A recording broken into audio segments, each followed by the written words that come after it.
Red Sox Spring Training Baseball on NESN is brought to you by Fubo. Live TV and sports without cable. Try it free at FuboTV.com. Today, the Red Sox host the Blue Jays at JetBlue Park. Jarren Duran at the top of the lineup. He'll be in center field today. Hello and welcome, everybody. Tom Caron along with Will Middlebrooks. The tarp was on the field this morning. There was rain passing through the area, but it has cleared out, and it is another gorgeous sunny afternoon in southwest Florida. Going to see a lineup for the Red Sox that's pretty close to what you might see on opening day with Duran back at the top of the lineup. Tristan Casas, who was in there yesterday, back in there as well today. So a fun lineup for the Red Sox to watch today. And on the mound, it's Cutter Crawford.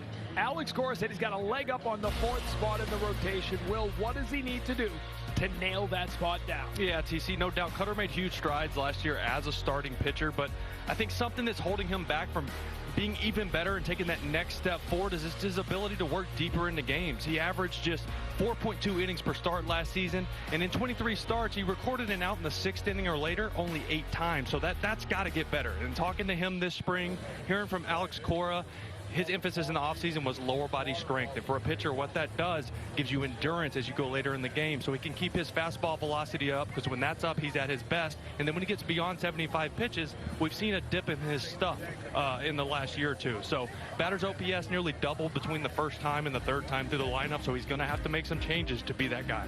Red Sox won a pair of games yesterday. Split squad action, winning both games. Now 6-3-1. Grapefruit League records might not mean anything, but winning is always better than losing. And the Red Sox are tied for the second best record in the Grapefruit League right now. We're ready for baseball. First pitch between the Red Sox and Blue Jays coming up next from Fort Myers. Stay with us right here on NESN.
Ball on NESN is brought to you by Fubo. Live TV and sports without cable. Try it free at FuboTV.com.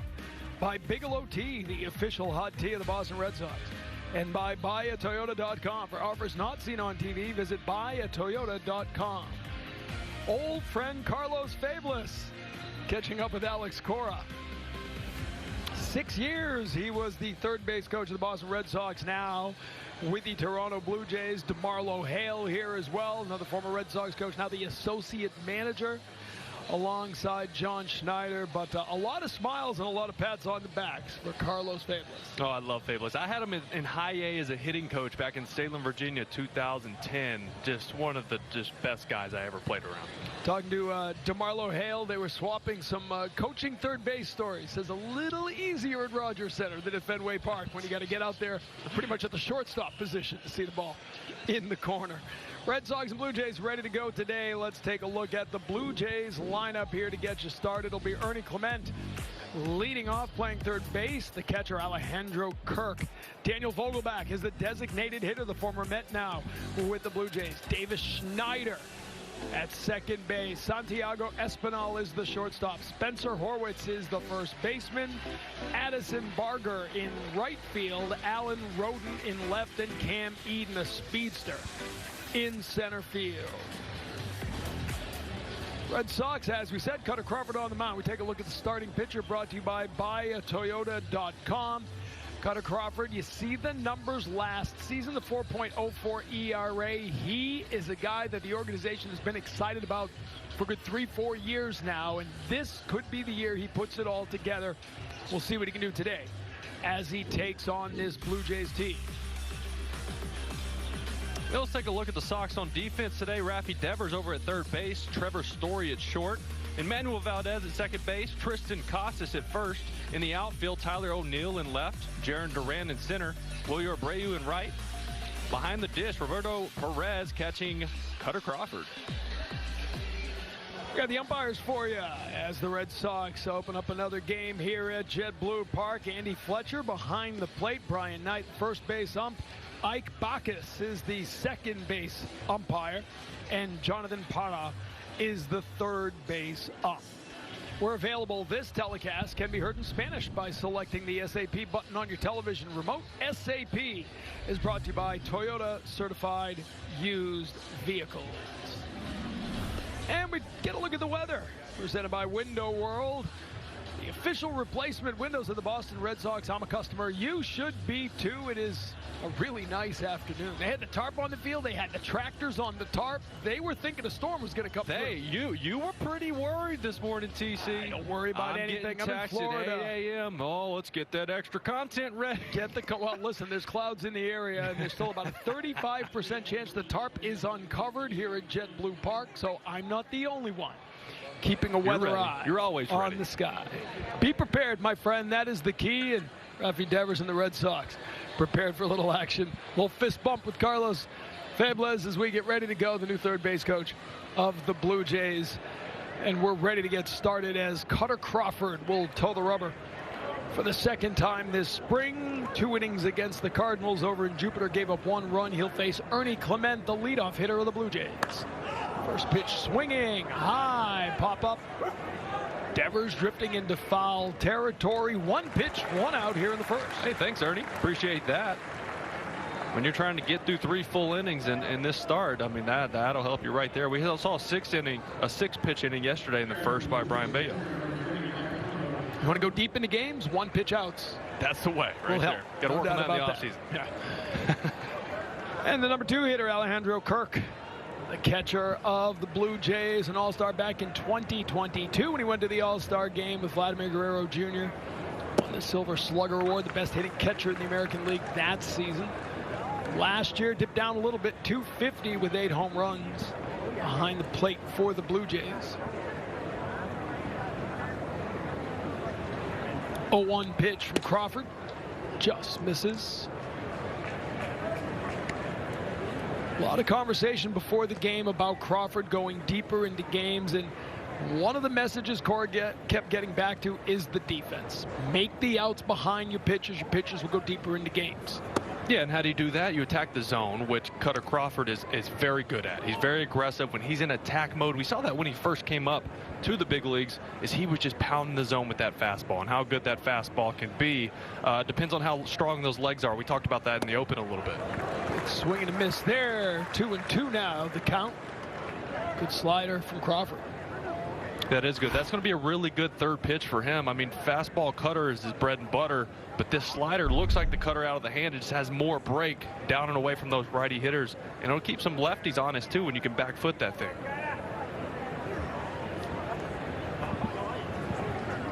Two-two pitch from Crawford, driven back up the middle. It'll fall in front of Duran, and Alejandro Kirk has a base hit here in the first. Guy just hits. He just hits. I know he dipped down a little bit in average last year, but it seemed like that first year, every time he came to the plate, he was finding a barrel. Especially against the Red Sox. That'll bring up Daniel Vogelbach, designated hitter today.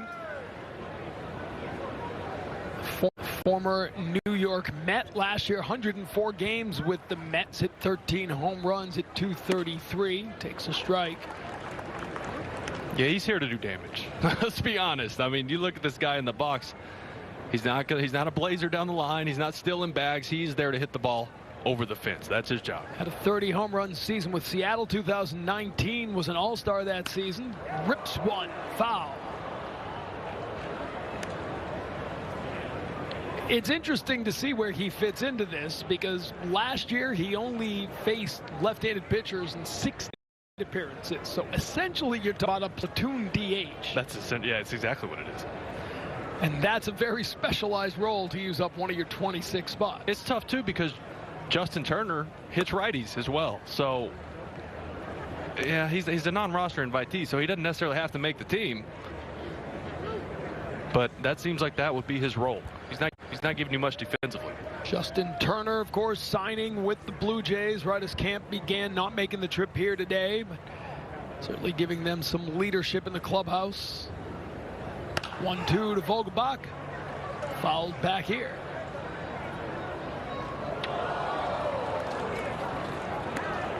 Talking to DeMarlo Hale earlier today about the young players. We've been talking about the young legacy players, the core of this Blue Jays for so long. And he said, you know, the difference is now, this year, last year you saw it, we're having adult hitting conversations. He said they're not kids anymore. They've grown up. The big leagues That's now. our leadership core. It's no young kids coming up. Right. 1-2 pitch missing downstairs. I mean, those are the guys that need to step up this year, right? Bo Bichette, Vladdy Jr., Kevin Biggio, Isaiah Kiner-Falefa coming over, probably going to be their third baseman now that Chapman signed elsewhere.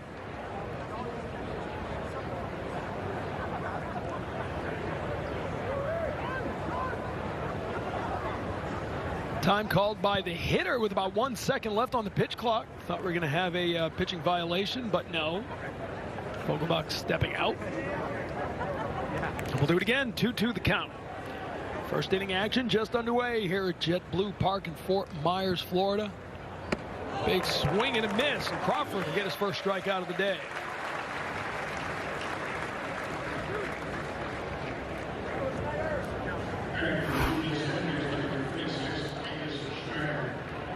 I'll say it now and I'll say it again. One of the best pitches in baseball is a backup slider. Hitter sees it up, thinks this is a hittable pitch. It's going to break right down the hitting zone, and it just spins and stays up, and you swing right under it. That'll bring up the cleanup hitter today, Davis Schneider. Big swing and a miss. Schneider burst onto the scene for the Blue Jays against the Red Sox last year. You remember, hit a home run in the first major league at-bat of his career, taking James Paxton deep in the second inning at Fenway. That whole series he raked. Couldn't get him out. 5 hits in the first 2 games. Went 3 for 3 the second night. Just the 4th hitter in Toronto Blue Jays history to get 5 hits in his first 2 major league games. Is he still rocking that stash? I haven't got a good look at him yet. He had a massive mustache. There it is. There it is. He's got it. The trademark. The Sal Fasano type. That's a good call. Sal Fasano. I haven't heard that name in a while. Manager of the New Hampshire Fisher Cats there for a bit. I believe he's in Atlanta now. Yeah, he was the manager of the AA Blue Jays. Always had that stash, though. Thing of beauty.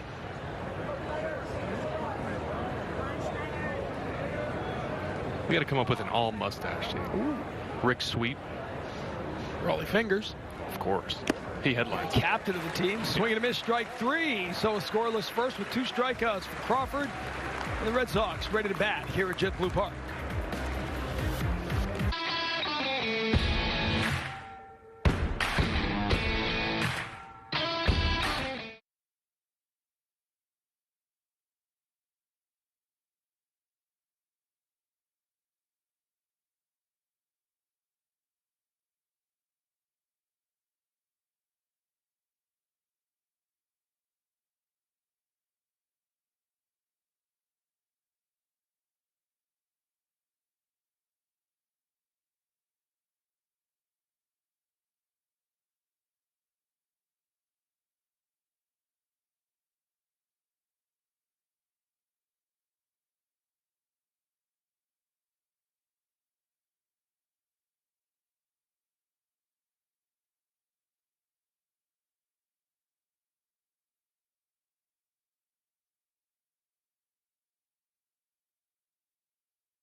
The Red Sox ready to go with Jarren Duran leading off his second appearance of the season. Rafael Devers back at third base. Trevor Story, the shortstop. Tristan Casas at first.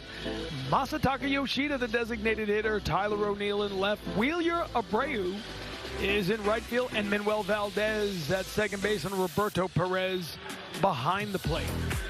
Take a look at the Blue Jays starting pitcher today. Paulo Espino. 37-year-old out of Panama City, drafted way back in 2006, coming off a rough year when he got just 3 appearances with Washington, ultimately had injuries end his season. Yeah, I mean, you look at his stuff, he throws a pretty flat fastball, and it's 89, 90 miles an hour.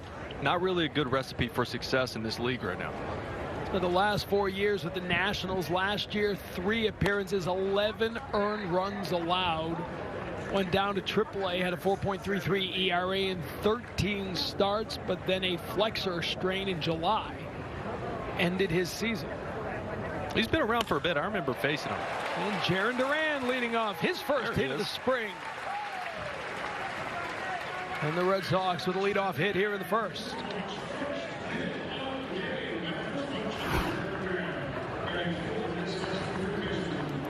Good to see that blonde hair Duran out there flying around. I'm ready to see him on the base paths here. That's a good swing. Gets a ball over the plate, shoots that 4-hole. Now we're about to see how healthy he is. Is he running the bases here? That's good to keep an eye on. It's Rafi Devers, 5th game of the spring for Devers. 5 for 10 with a couple of homers. A stinging opposite field RBI double yesterday. I mean, he wants a season starting now, the way he looks at the plate right now. Got a long way to go. Red Sox with 10 games played out of the 35 preseason game slate. That includes the Northeastern exhibition. 1-1 count to Devers. Sox opening up the season on the road in Seattle. A 10-game, 11-day West Coast trip through Seattle, Oakland, and Anaheim. I almost think those exhibition games in Texas will break up the travel just a little bit. I mean, it's still a lot. You're still on the road, but at least you're not jumping all the time zones at once. You're cutting it in half. And towards that end, Alex Cora getting a couple of games scheduled for nighttime here in Florida before they leave. Yeah, you got to get under the lights. 2 of the last 3 games are 6 o'clock games, start to ease to that West Coast time frame, right? You don't want to go from 1 o'clock games on the East Coast to 7 o'clock games on the West Coast. Tough. And that's part of the hard part of for a player going from spring training to the regular season is your sleep schedule and when you're up, when you're at the field, and you don't want to be getting sleepy at 8 o'clock at night and you're in the 3rd inning. 3-1 pitch. Duran going. Strike called, and Duran will get around the tag. Stolen base, Jarren Duran. Nothing unusual. Talked about the speed. If he's healthy, he'll beat out that throw. Oh, absolutely. And this wasn't exactly his best jump. Not a great jump. But the one hop took the defender's glove up just enough for him to sneak that foot in for the stolen base. So now Duran in scoring position for Devers. Good to see him moving around out there, though. 3-2 pitch. Devers pops it up to the right side. Horwitz under it in foul territory to make the catch. Let's take a look at the Blue Jays on defense today. Ernie Clement at third base. Santiago Espinal at short. Davis Schneider at second. Spencer Horwitz at first. In the outfield, Alan Roden in left field. Cam Eden in center. Addison Barger in right. Alejandro Kirk behind the plate. Kessin Espino.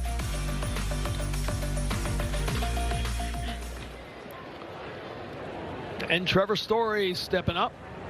Story made a terrific defensive play in the first inning yesterday. As throw back to second. Duran back in plenty of time.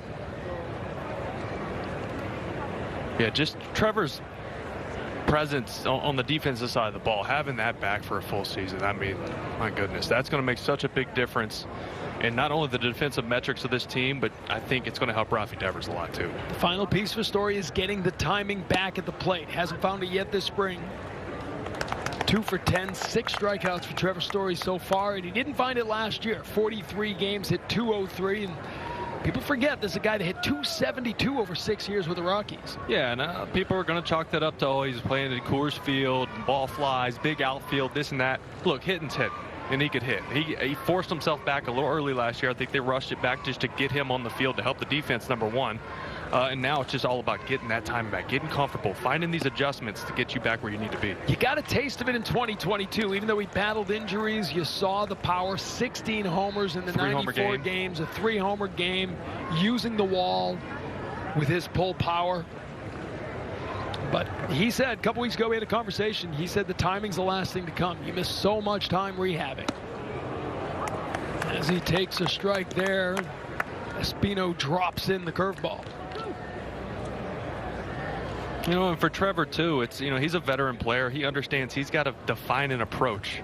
You can't go up there, regardless of your talent at this level, and just base everything off of hand-eye coordination, see ball, hit ball. You got to have a plan, because these pitchers their stuff is so good in today's game.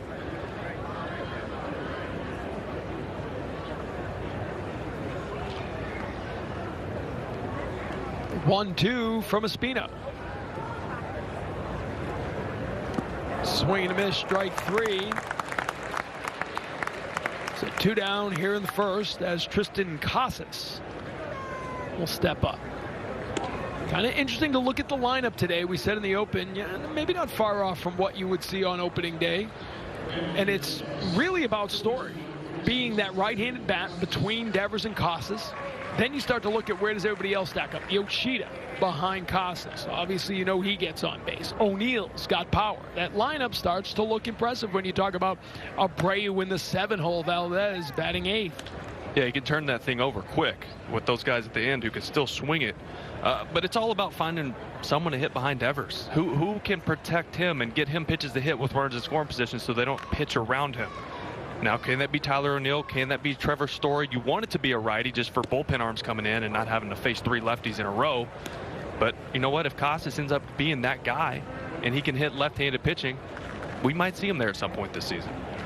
You'll see O'Neill batting 6th today as Casas take the time out here and step out. Last year was the first opening day starter at first base, 23 years of age or younger, since George Scott in the Impossible Dream season of 1967. Yeah, he's got the opportunity to be a special player. It's just, you know, it's still coming together, still developing, you know, as a person, as a player in the big leagues. He's very hard-headed with his routine, which I think makes him who he is. Ground ball right side, foul.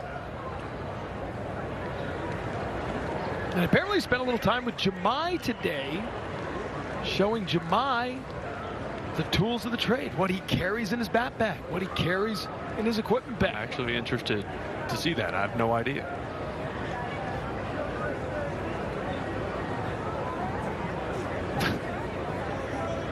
Jemai says thumbs up. That's a tease, Jemai. Is that frozen? Okay, there we go. We will see. Oh, he can give you that smile all day. Are you kidding me?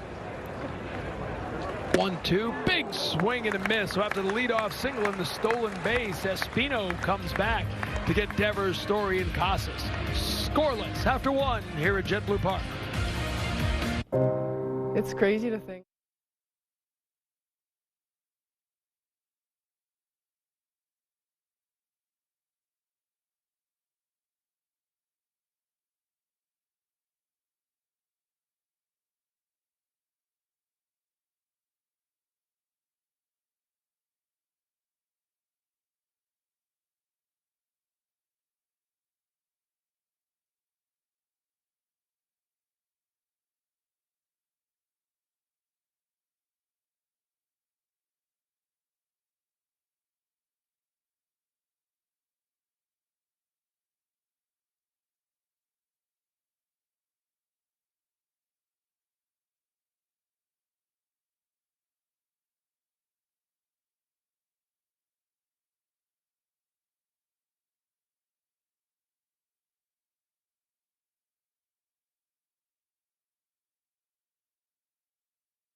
Florida still scoreless in the second inning as we welcome you back to the Red Sox competition against the Toronto Blue Jays. And solid first frame there from Cutter Crawford, guys. And the Red Sox starting pitching competition, really, it has been heating up. The Red Sox starting pitchers this spring holding opponents to a 0.76 whip while holding them to a 132 batting average. And a lot of the guys have been dominating on the bump. And we talked with Garrett Whitlock after one of his outings. He was talking about the healthy competition. He says we're all cheering for each other, wanting each other to be our best, because when they are each of our best, it pushes the team forward. You know, the old competition saying that breeds some healthy competition, and it seems the right ingredient for this group, guys. They're battling for those rotational spots. No doubt about it, Jamai. Good stuff. And Cutter Crawford, like we said, leg up on the fourth spot, right? Alex Cora laid that out as the games began.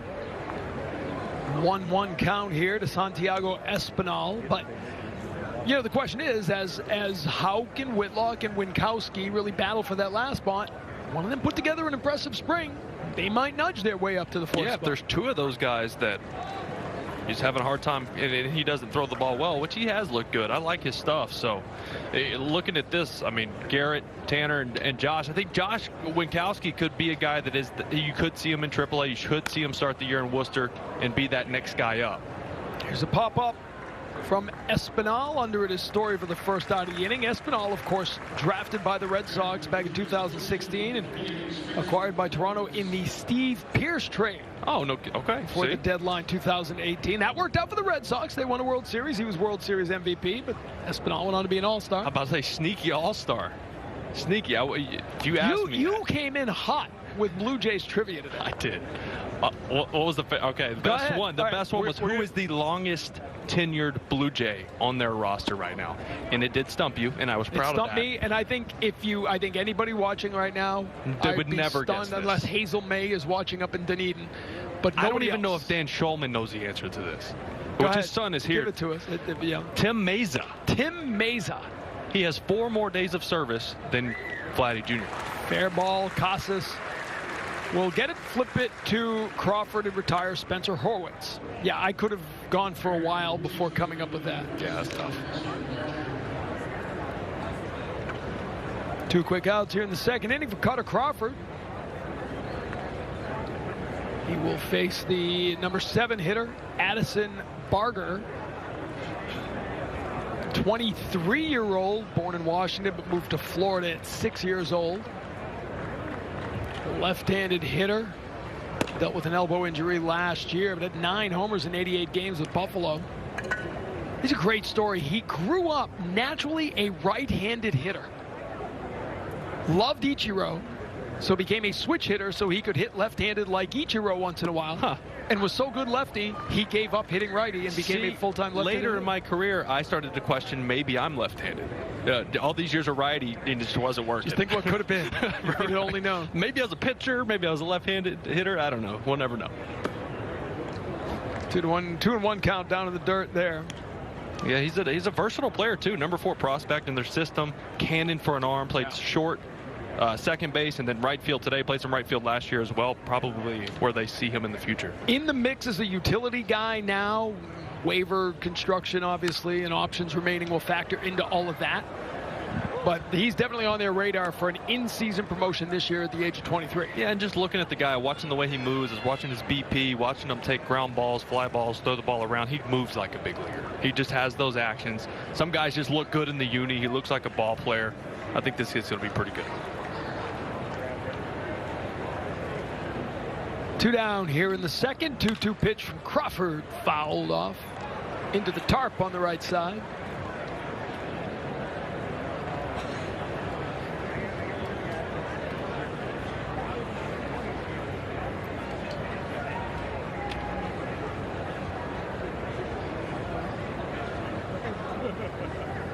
The 2-2.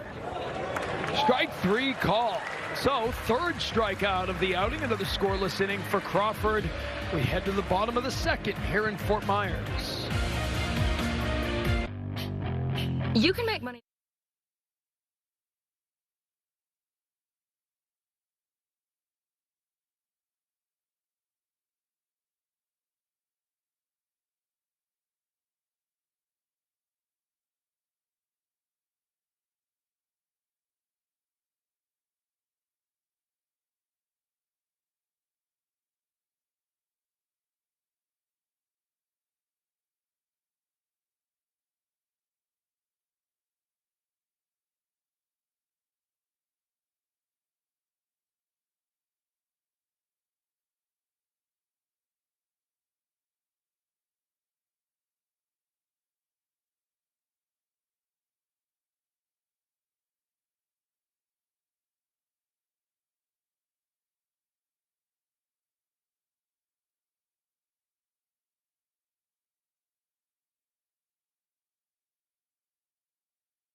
Our scoreless, scary moment yesterday in the game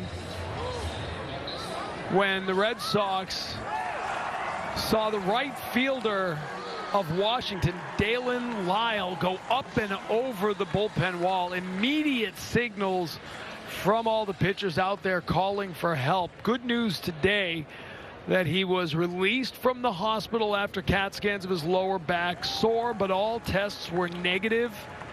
Diagnosed with a lower back contusion. So our thoughts and our hearts remain with Lyle, one of the top prospects in the organization.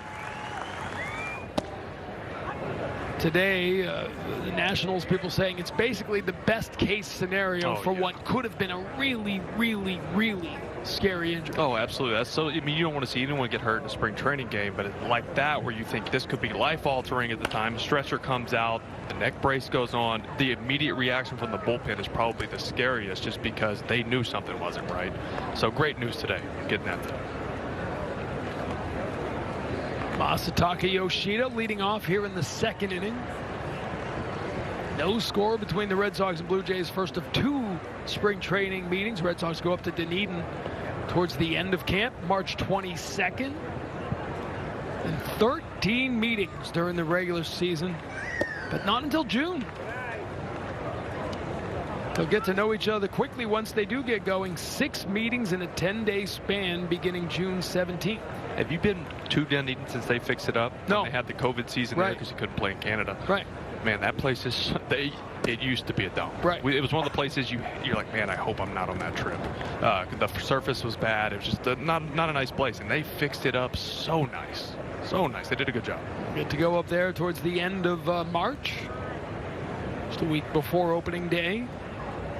Yoshida working a 2-2 count here. Drives this one opposite field. It'll go back, but making the catch there is Roden. The first out of the inning. Nice opposite field drive for Yoshida.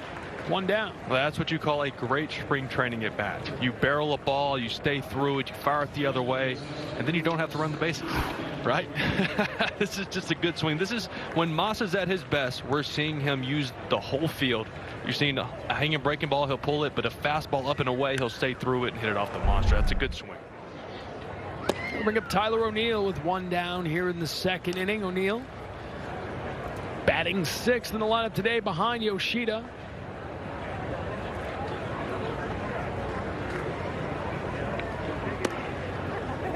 His 5th game of the spring, 2 for 10 so far. He's already made a couple terrific catches out in the left field, and he has played pretty much exclusively left field here, and looks like that's where they are leaning towards playing. He's been impressing people too, just talking to everybody about his ability in the outfield, his arm strength, his jumps on balls, how quickly he's learned how to play balls off the monster, which is there's a learning curve to that for guys coming to Fenway or JetBlue South or Fenway South here. So he's adjusted quickly, and his overall athleticism has been impressive. 2-time Gold Glove winner with the St. Louis Cardinals.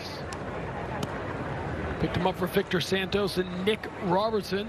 He'll be a free agent after the season. You remember that 2021 year with the Cards, a career year, 286 with a 912 OPS and 34 home runs. Yeah, lots of thump. Big swing and a miss there.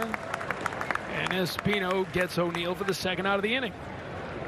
That's a couple times. We saw it with Costas as well.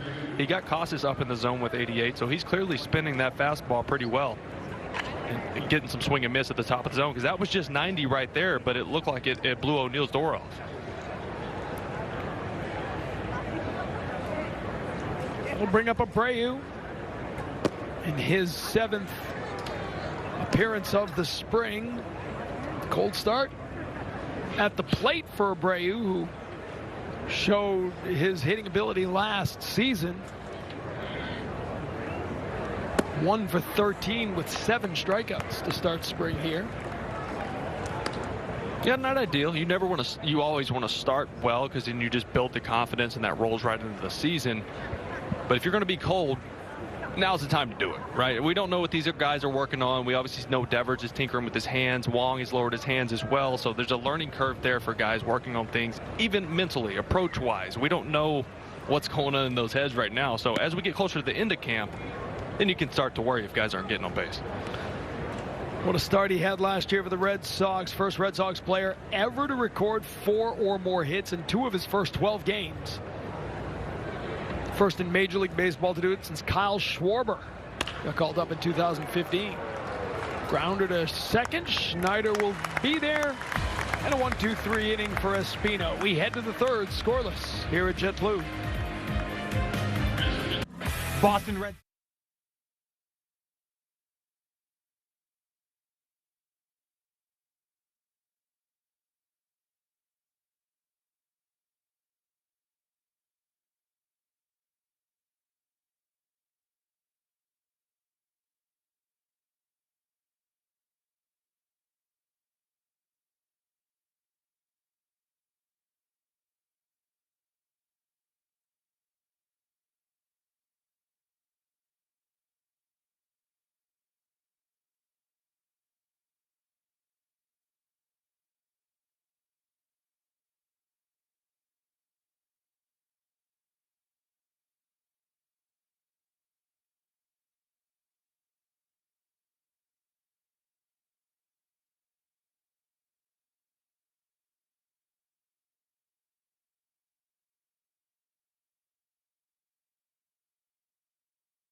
Win big with the Red Sox Foundation 50-50 raffle. Buy tickets at redsox.com/50-50 through the 5th inning of today's game for a chance to win half of the net jackpot.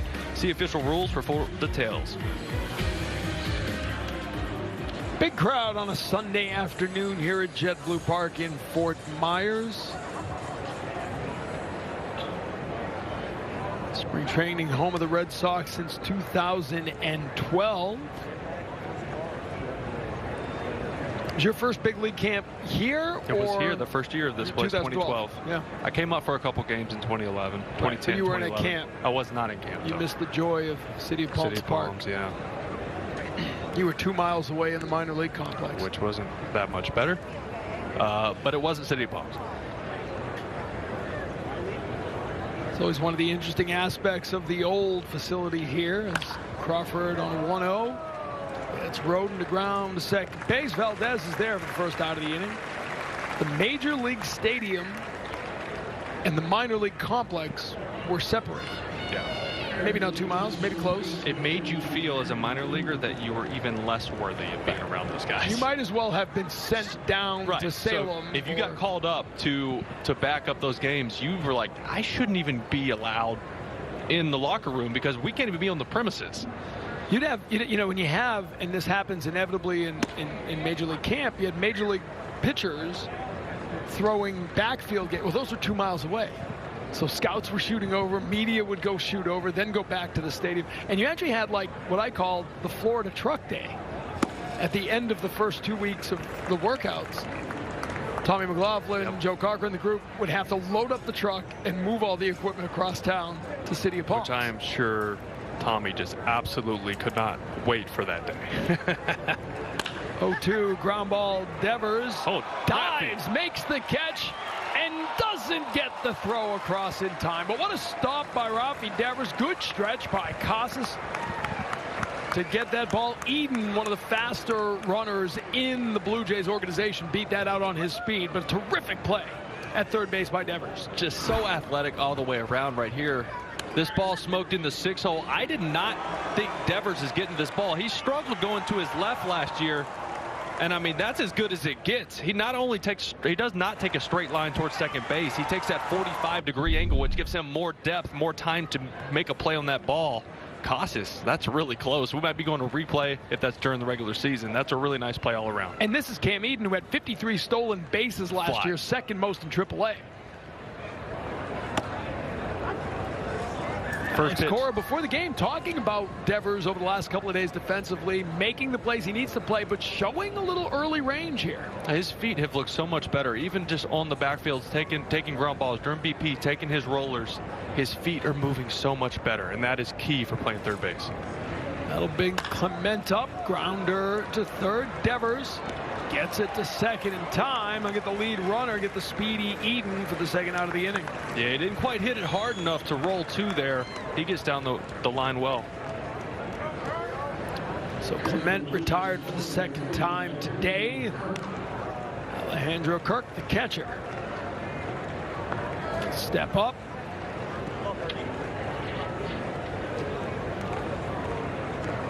Manuel Valdez, we talked about this a lot yesterday, going to get a lot of opportunity here at second base with the groin injury to Vaughn Grissom.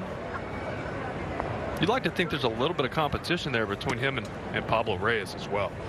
Because I mean, he's shown to be a really good player. I know how much Cora loves him as a player. Utility's one thing, but if you need somebody to plug in every day, that's got to be a competition.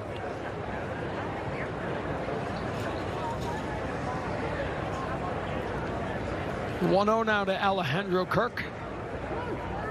Time called.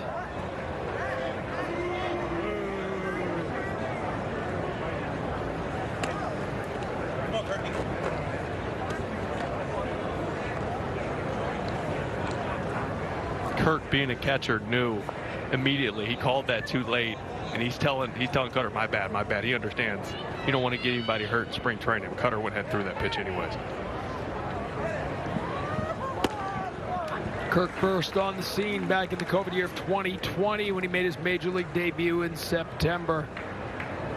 On the 21st of that month against the Yankees, had 4 hits in his first major league home run. He was the first catcher at the age of 21 or younger with 4 hits in a game since Joe Mauer, 2004. We know where Mauer ended up. Pretty good company. One guy's in Cooperstown. The other guy facing Cutter Crawford right now with a 1-2 count.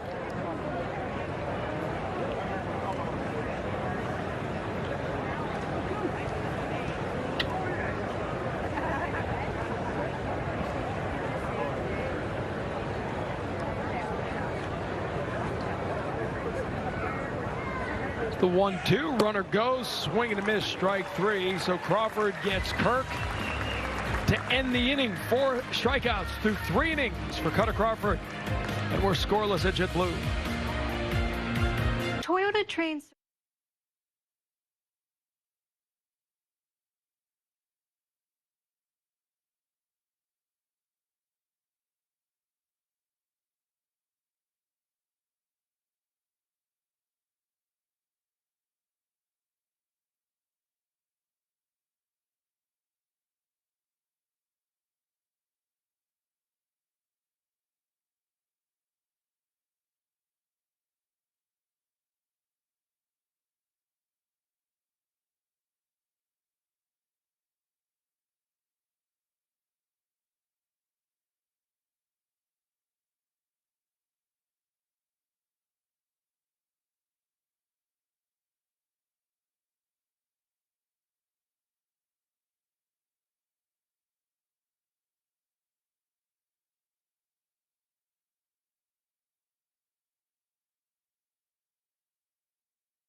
Looks like a good day of work has come to an end for Cutter Crawford. 3 innings, didn't give up a run, couple of hits, won the infield single that Cam Eden beat out on a nice play to Devers.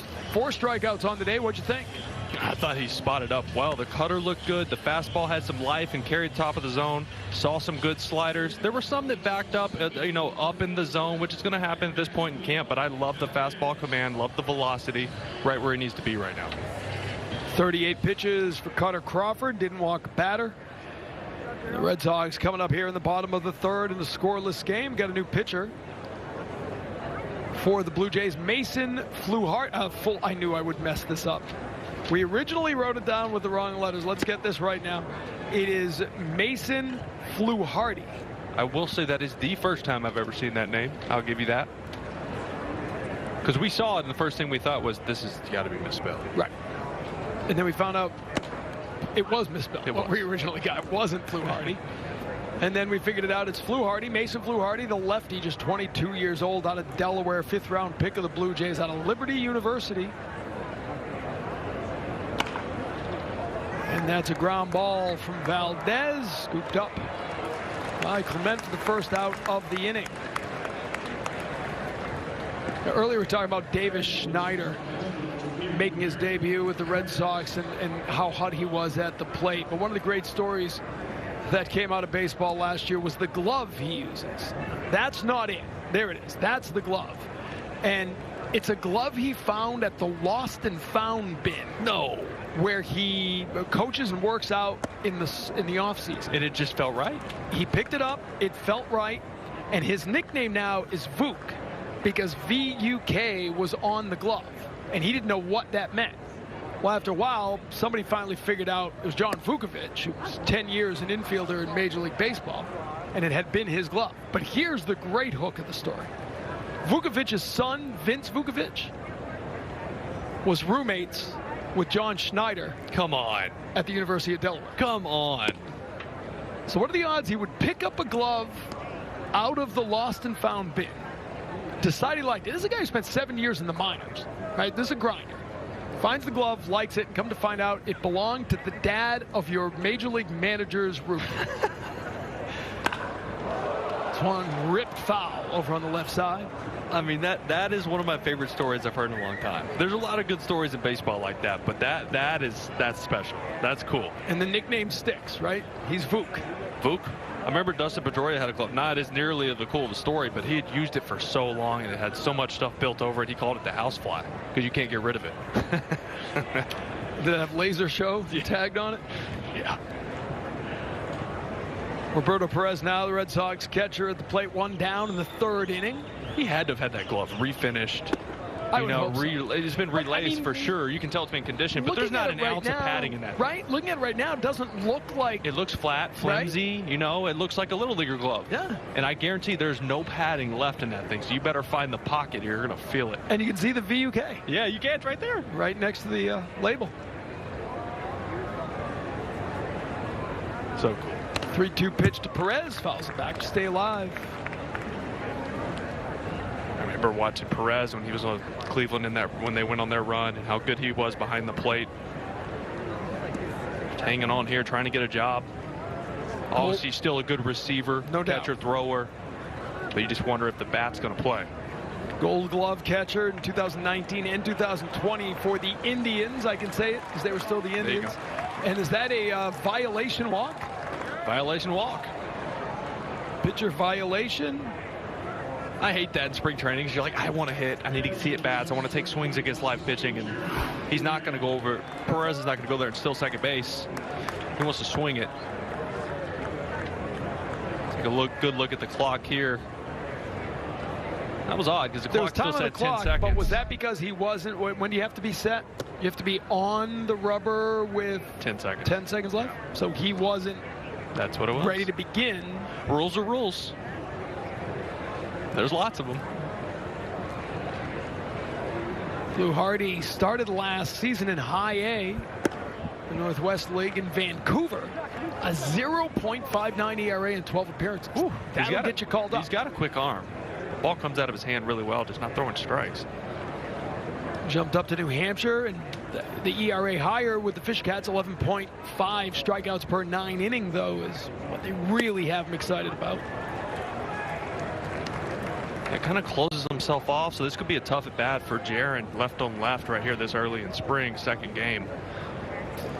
Closes his body off, kind of goes across his body, hides the ball well for facing a left-handed batter. Jaron Duran singled to lead off the first, his first hit of the spring, also stole a base, fouls it back. It's 2-2. Love that swing by Jaron, though. Like I said, facing a tough lefty, you stay in on that, you stay close. He was just under that ball, but dead on it timing-wise.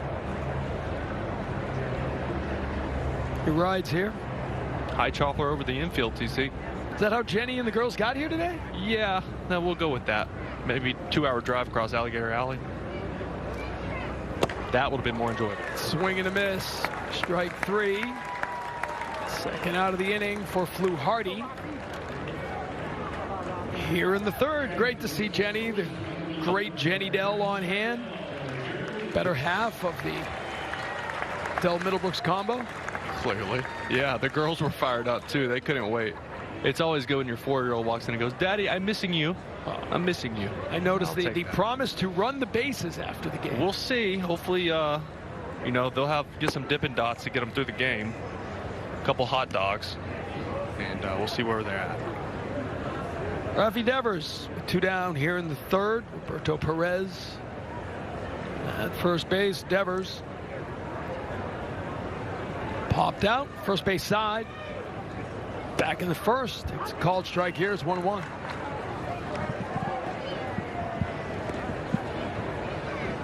Yeah, this is a really good opportunity for Rafi to work that left side of the field here. When you're facing a tough lefty, you generally see guys try to hit the ball the other way because everything's going to be working against you, away from you, and that'll keep you on that off speed. It's the 1-1. He fouls it off.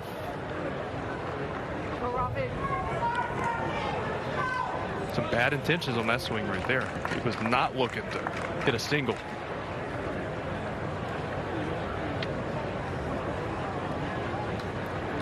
Should be his 7th consecutive opening day at third base. And this one fouls into the seat. Hard to believe it is his 8th major league season already. Just 27 years old.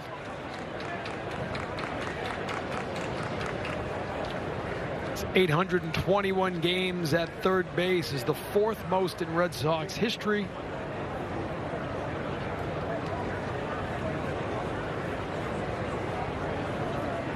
The 1-2. Missing down low.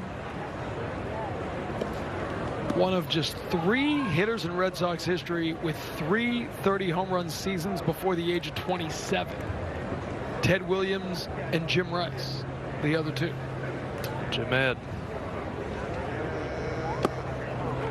Devers gets out of the way of that. He's worked back to 3-2 now.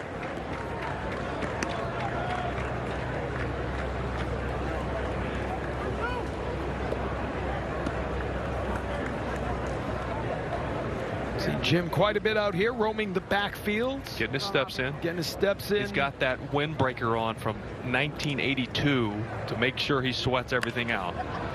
3-2 pitch. Fouled. Out of play on the third base side. Yeah, that's what they used to wear when they got here to get in shape. Right? Speaking of the 80s, see Mattingly walking around with that beard? The old man in the seat. Seen him with a I beard. didn't call him old man. I wouldn't. The man in the seat. I mean, how's that? Yeah, speaking about it, I mean, What do you think about the title they've added to him? Offensive coordinator. There's a lot of titles. They have a ton of coaches. You look at their coaching staff, there's like 12 guys. 8th pitch of the at-bat now. A 3-2 from Espino. Fouled back. That's a tough pitch right there. It's a good job by Rafi fouling that off. That's a fastball dotted just off the plate, down and away. Just battling. Love to see that. His timing's been a lot better with that adjustment he's made with his hands. You know, you did start with him above his head. I was talking to hitting coach Pete Fatsy about it. Like, he lowered it. It's not going to change his mechanics a ton because he still gets in the same spot when he's launching, but he's going to be able to repeat this and be on time so much more often.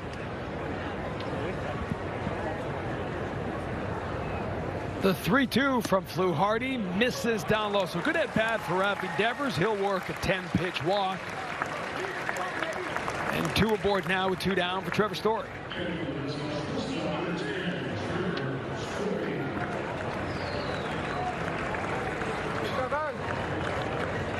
Story struck out back in the first inning. Paulo Espino gave up the leadoff single to Jaron Duran in the first. Duran stole a base, but then he got Dever, Story, and Casas. Retired the final 6 batters he faced, but 2 walks here in the third off Fluharty. Got a violation there and a ball. Second violation of the inning on Fluharty. The 1-0. Right back to him. He gloves it down and flips it to first to end the inning. So, Story stings it. But Fluharty knocks it down and makes the play. We're scoreless after 3. You'll notice in this 6-team league, every single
Now for our strong play of the game, presented by your New England Chevy dealers. Together, let's drive. Cutter Crawford, 3 scoreless innings.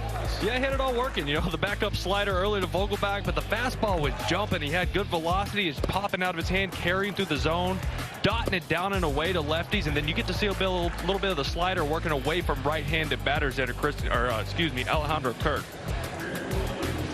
So a scoreless outing for Cutter Crawford. He is standing by in the dugout with Jemai Webster. Thank you very much, TC. That's right, here with Mr. Florida Gulf Coast, as they introduced you before you had your start. One of the last ones left, by the way. That's something we can talk about later, but you're still fiery even in your spring training starts. What was that conversation like with Andy Fletcher, the home plate umpire, after the first? Yeah, we were just discussing the pitch clock and all that. There was a little confusion there, and you know, we kind of cleared the air there at the end of the inning. So second crack at it this spring. What are your feelings like after another opportunity out there to make a solid start, 3 innings today? Yeah, no, it feels good. The first one felt good to kind of, you know, get that first one out of the way. You go the whole off season not competing, and then it feels good to get that first one out of the way. And then, you know, today I was trying to build on it, obviously going 3 innings, and try to just attack the zone as much as possible, and I was able to do that. So yeah, I feel good about it. Different voice leading the pitching group with Andrew Bailey. What have been some of your early impressions about his style, the way he's attacking it? It's been good, honestly. He's very proactive. He's a younger guy. He's got a lot of energy, you know, and he's full of energy, like I said. You know, and he wants us to throw strikes, attack the zone with our best stuff. And you know, hearing a pitching coach say that, and you know, just fill the zone up, it kind of puts confidence in you, and you know, it makes things a little bit easier when you're not where you try to nitpick and you just go right at hitters. Kind of along those lines, being attacking, being on the offensive when it comes to you, being on the hill. Alex Cora said he wants you to be one of those guys to take the reins of that 4th spot in the rotation that's up for grabs. How does that impact your mindset? Oh, it feels good, you know, whenever you hear one of your bosses say something like that, but, you know, I don't try to let it get too much to my head because, you know, in my opinion, I still got to go out there and compete and still kind of make a name for myself. You know, I'm still a younger guy, you know, still trying to establish himself in the league and everything.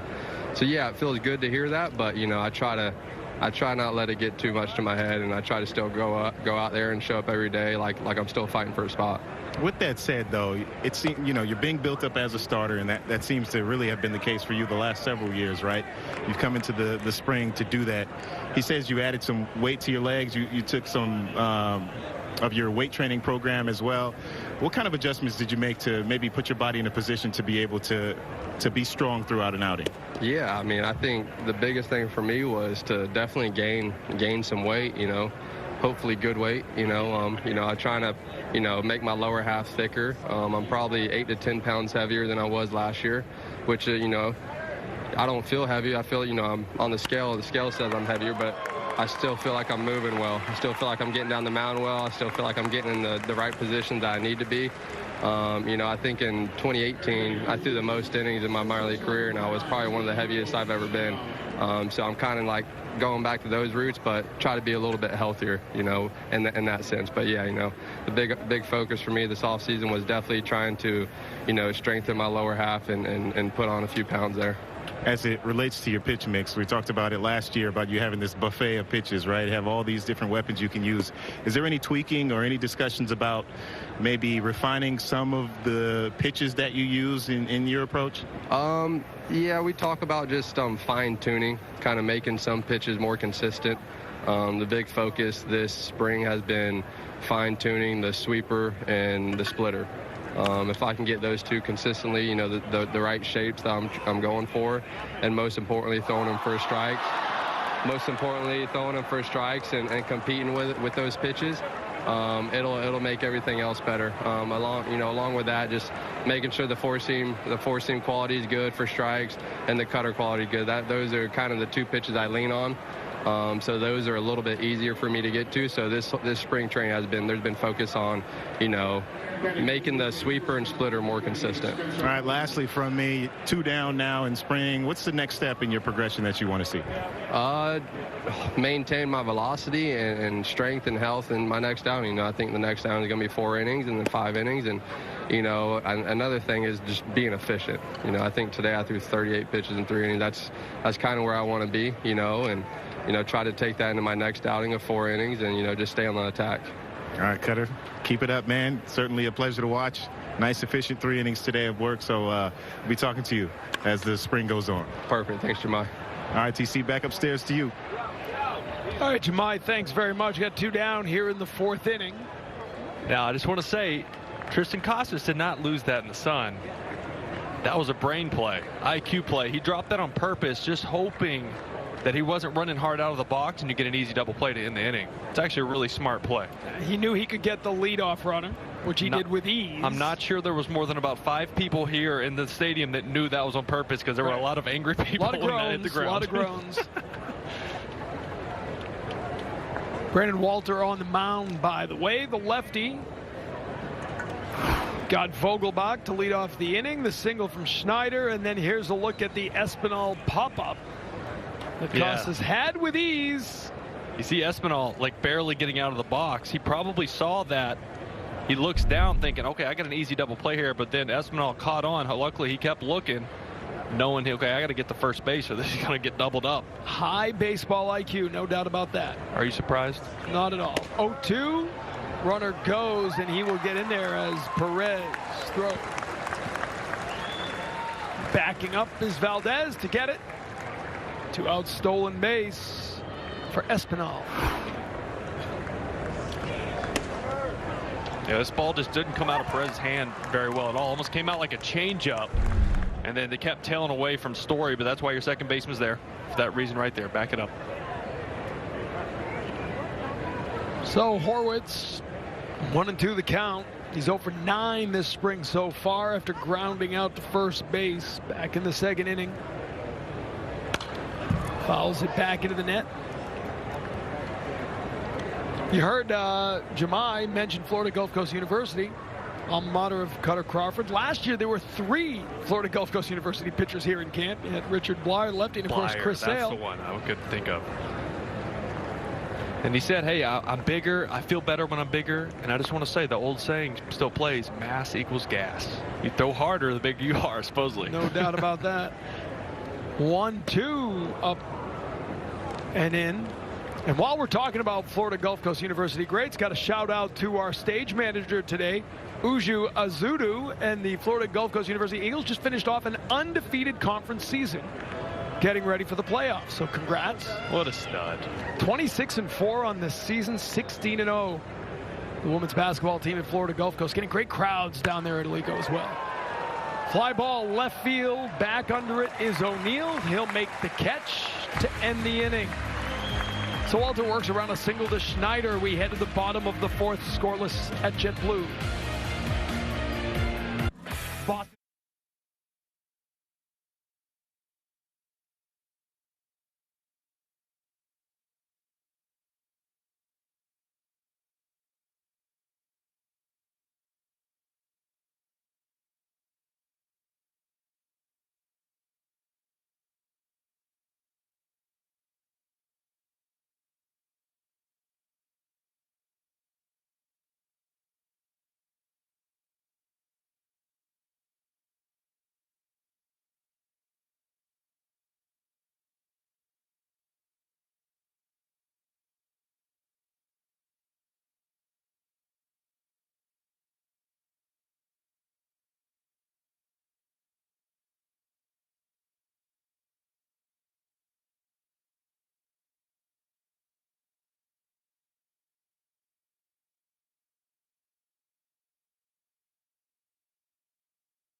Tomorrow, don't miss Boston Globe Today as we unfold the biggest stories impacting our community. Tune in tomorrow at 5 on NESN or stream it on NESN 360 and Globe.com with a subscription. Heading to the bottom of the fourth, scoreless here at JetBlue Park. Third pitcher of the day on the mound for the Blue Jays. It's Connor Cook. 10th round pick back in 2021 out of the University of Louisiana at Lafayette. Raging Cajuns. Started last year high A, worked his way up through New Hampshire to Buffalo. You see the combined numbers. Tristan Casas leading off for the Red Sox. I think if I had to pick one player to be most excited about this year, I think it's Tristan Casas. Just to continue to build on what he did in the second half last year. It's fun to watch. And a guy who's finding his voice in the Major League clubhouse, right? Like any rookie, you come up, you do your own thing, then you find your place. What he went through was tough, too. There's no doubt. Because it's like you want to be yourself, but sometimes you can ruffle some feathers because you're new, you're a rookie. And you're hitting 197. That doesn't help. Right? That doesn't help. Through mid-June, you're under 200. But the Red Sox saw it. They wanted him to stay with the process he had used throughout his career.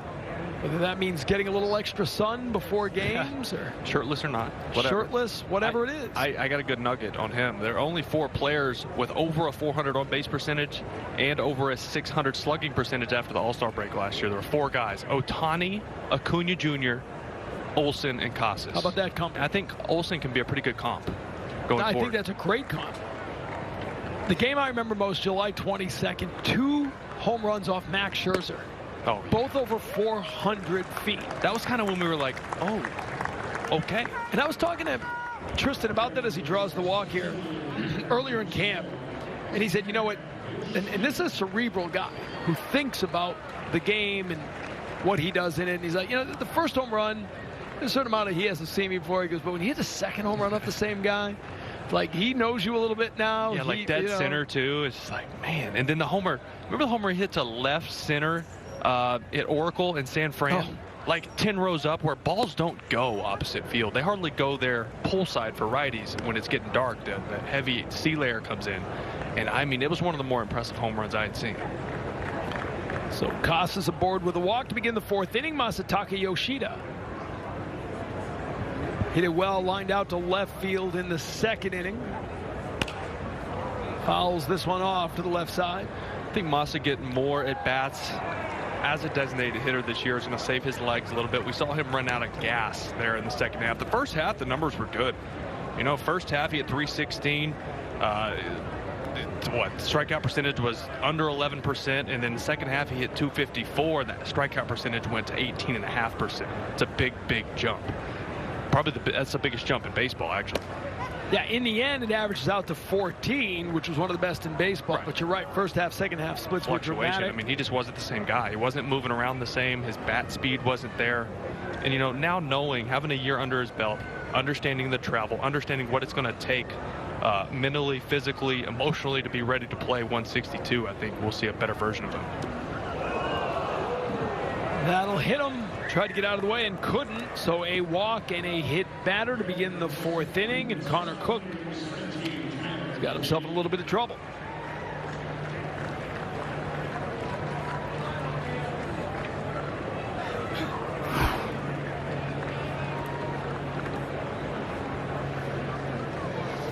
Yeah, if you're going to get hit by a pitch, let it be a breaking ball. I'll say that. It did get him in the foot, so that's not going to feel good in the arch of his left foot. I think you want to get that one on the rear end of the thigh, but at least it wasn't a heater. So limping around a little out there.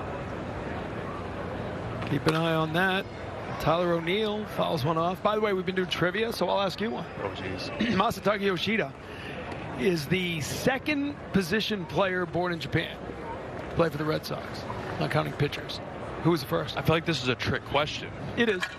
Because it's probably not a Japanese player. It is not. Okay. Oh, two on, nobody out. While Will thinks it's got to be O'Neill. Military, right? It is. Okay. Thinking military. Can you give me an era? I won't. Okay, of course not. Why would you help me? I've already given you three. I've already given you three hints. You want me to fail? It's fine. You gave me like 30 seconds on Tim Meza. Off air. When? Now, God, and everyone listening, I have no idea. Who is it? Dave Roberts. You know what? 0-2 I did know pitch that, outside. but I was not even close to early 2000s. His father was a Marine stationed in Japan. Dave was born. Okinawa? I believe so. Yeah. Could have asked me that. Where was Dave Roberts' father stationed? You would have gotten that? It's a little layered, but probably not. Might not have been the next question on the list. 1-2. He goes outside. It's 2-2. My father was stationed at Okinawa at one point. My dad spent a lot of time when he was a kid in the Philippines as Air Force. My grandfather was Air Force. My dad was in the Philippines as well.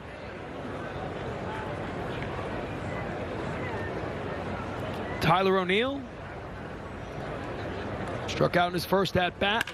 Drives this one to center field. Eden started back. Now he gets to it to make the catch, and the runners will hold. One down here in the fourth. Ball's torched. Great swing, great spring training at bat. Same as Massa early in the game with the lineouts left. This ball is just absolutely covered, almost knuckling out to center field. He hit it so square.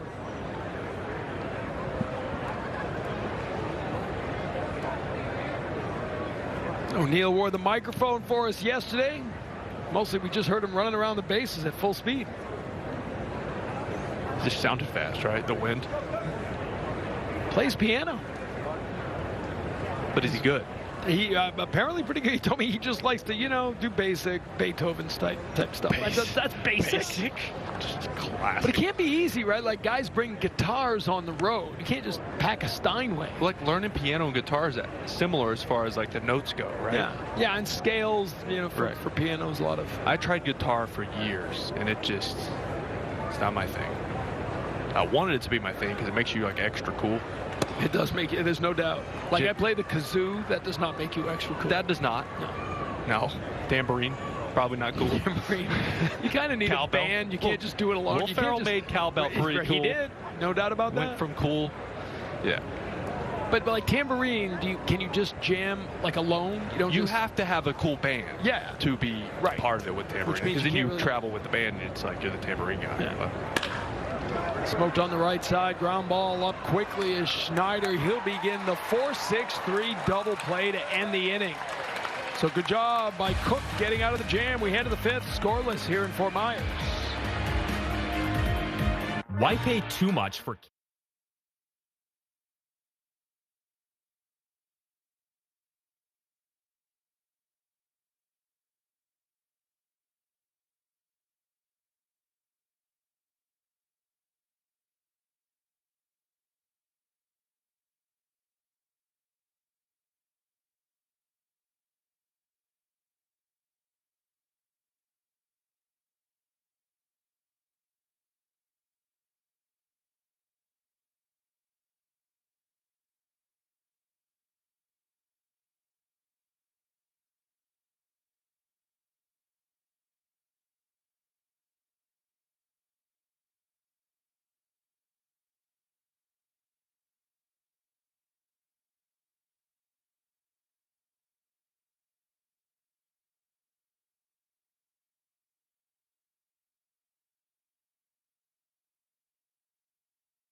Watch MLB TV and stream over 250 spring training games and every out-of-market game live or on demand.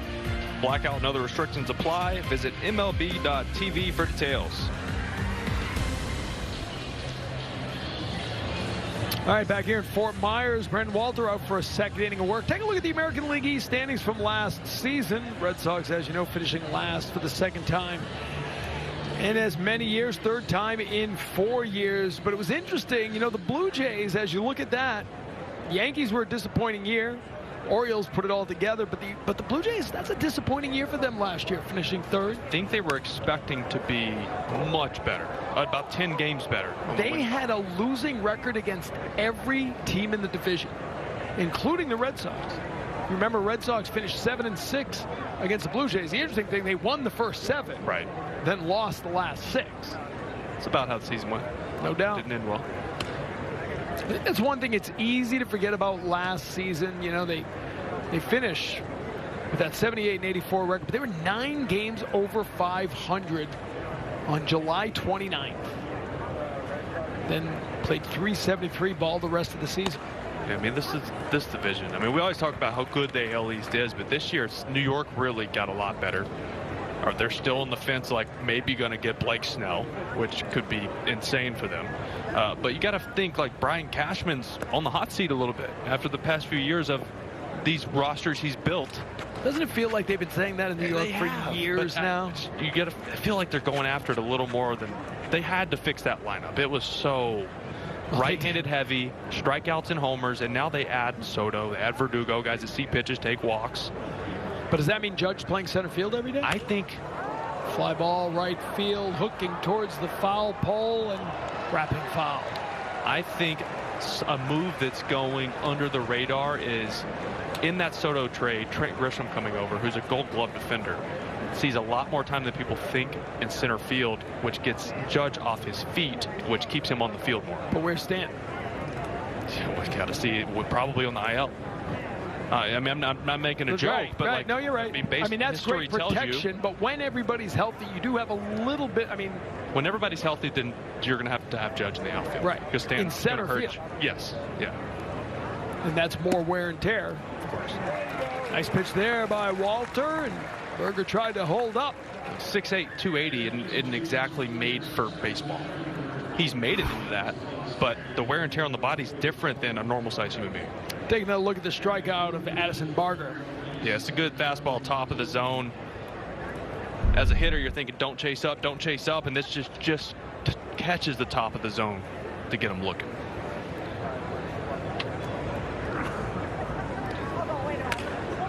First pitch swinging, and Rafi Nevers will get there. So 2 quick outs for Walter here in the 5th. Then you have the Baltimore Orioles, who just, from the ashes, right, rebuilt their entire organization, and now they're just full of, I mean, they're still the best farm system in baseball. But the Corbin Burns trade puts the American League on notice. Oh, yeah. That it's one thing to build your farm system, and a lot of people gave the Orioles a lot of criticism at the trade deadline last year for not doing enough to go all in. Right. But then they go out and get the ace, even though it's the final year of his contract. They say, we know that's what we've been missing. And now that you talk about a potential sale, that's more trouble for the rest of the American League East, because if they start spending a bunch of money, you know, if they sign Burns to a long-term deal after this year. Yeah. It's a fly ball, left center field, up and over the center fielder, Rami Gonzalez, who gave it a good effort, trying to make it 3. Here is the throw from Story, and he is out. Cam Eden's got great speed, but Trevor Story on the perfect relay ends the inning by throwing out Eden at third base. So the double and the out trying to advance. And we head to the bottom of the 5th, still scoreless. We're ready.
In the bottom fifth, happy to be joined now by Jarren Duran after his spring training debut. How good did it feel to get back out there, run around a little bit, couple ABs?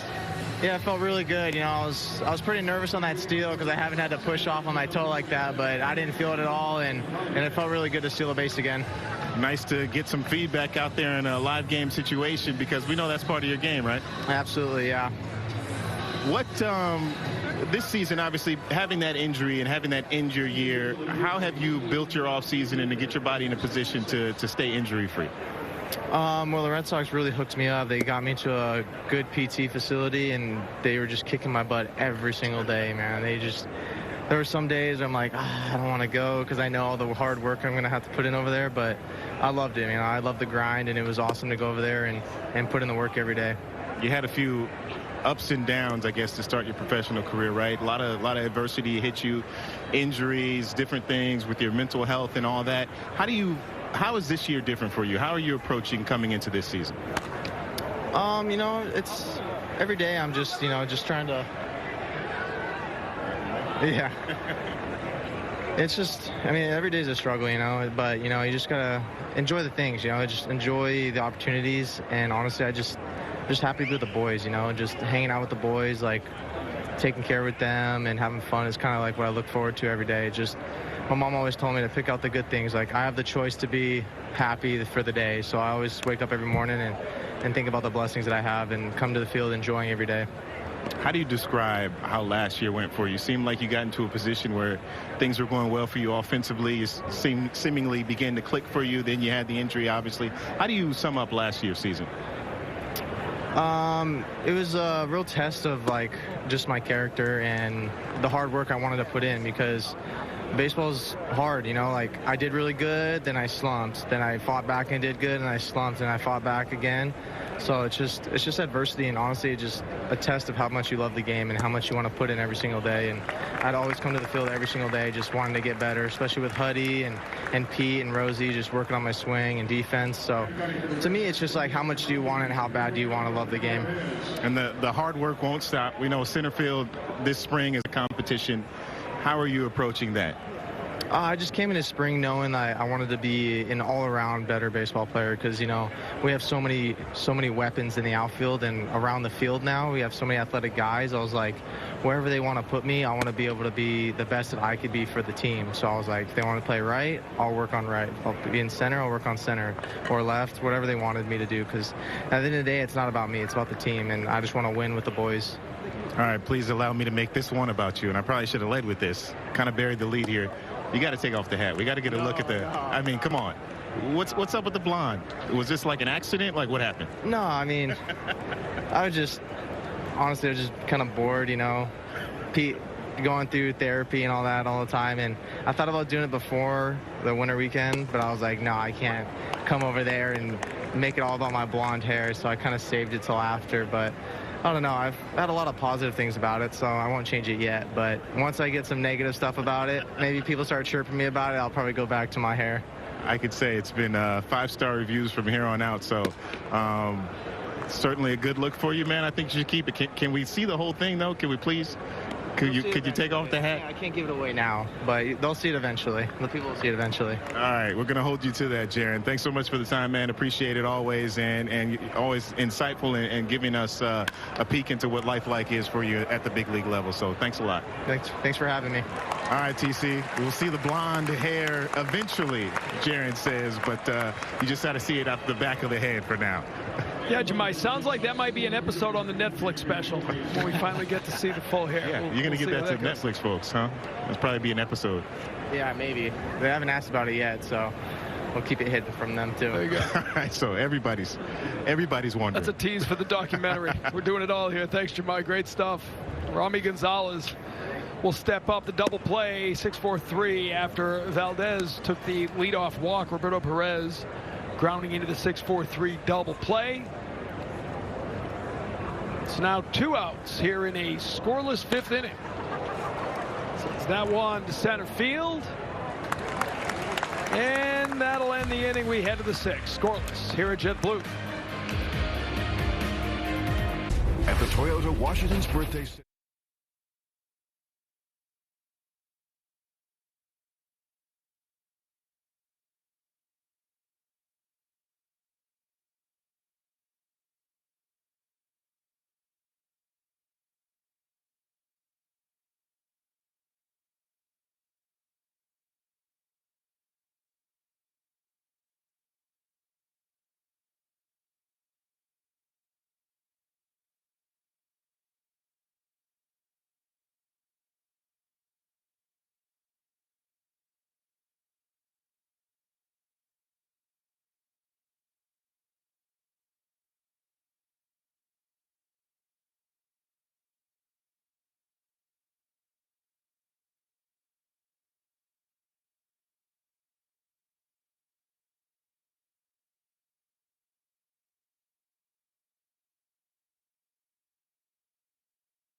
live Red Sox games, including home games, 4K, highlights, game recaps, and more.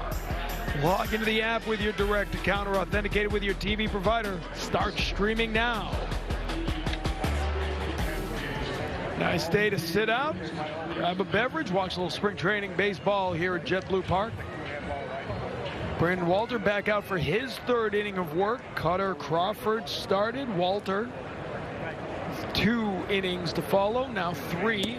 We're scoreless into the 6th. Yeah, I think an advantage that the Red Sox have is a wealth of guys who can be long relievers. And whether that's Winkowski, Whitlock, Houck, whichever way the rotation shakes out. Ernie Clement back to the pitcher. Walter will make the play for the first out of the inning. But it's today's game. You just don't see pitchers going 7 innings often anymore. It seems like 5 innings is the sweet spot for guys. So you need guys that sometimes to come in the 4th, 5th, 6th innings, get 9 outs. So having a wealth of those guys is an advantage. And Brandon Walter made his major league debut last season at Minnesota and really showed his ability to go deep. He's the first Red Sox pitcher in 79 years with 6 or more innings of relief in his major league debut. 9 games when it was all said and done. Won the Lou Gorman Award. The minor leaguer demonstrating dedication and perseverance and overcoming obstacles while working his way to the major league team. And very involved in the offseason, was with Brennan Bernardino, Tristan Casas on the 2023 Holiday Caravan. 1 out here in the 6th. Looking to get Alejandro Kirk. 1 for 2, had a base hit in the first, struck out in the 3rd, both of those at-bats against Cutter Crawford.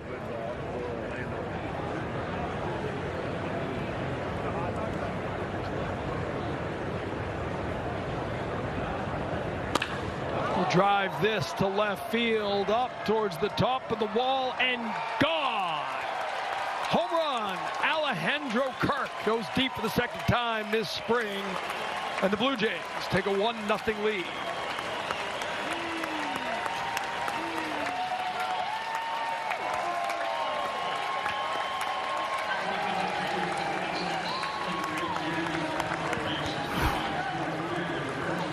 Yeah, Kirk just got him a little cutter slider right here out over the plate. It's working down in the zone, but just gets too much of the middle, and that's what good hitters right there do. You get a spinner in the middle, you don't miss it.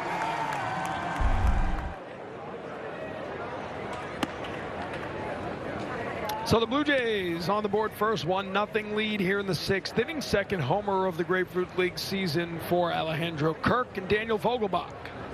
0 for 2 on the day. You happen to see that homer he hit off Garrett Cole the other night? Garrett Cole certainly did. He did, didn't he? You didn't see it. He absolutely did the bat flip and the slow trot around the bases. He did. He took his time. It almost felt a little personal for some reason. I don't know if there's a history there or He had not. a Cy Young. But he gets a fastball in, pulls the hands in this ball. He did a little bat flip, and then he took his sweet time rounding the bags. After the game, Cole said, "What's the day? Are we still in February? March 1st?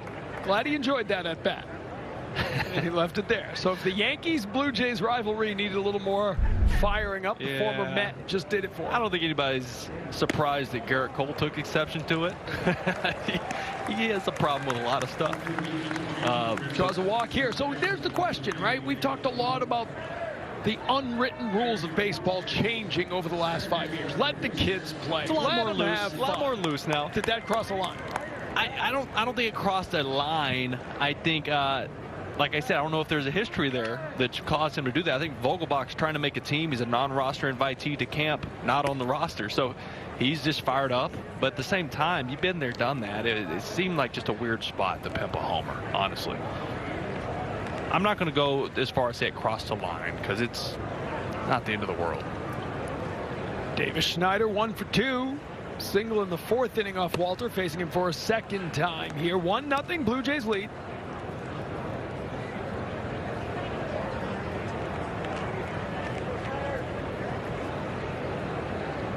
Mentioned early on, Red Sox have the second best record in Grapefruit League play so far, behind the Orioles, who are 8-1.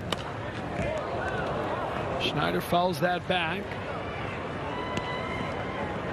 In part because of how good starting pitching's been. I mean, I know they're going 2-3 innings, but the starting pitchers have looked very good to this point. Lowest batting average against the Red Sox starting rotation in the Grapefruit League. 132, the batting average against coming in, went down today.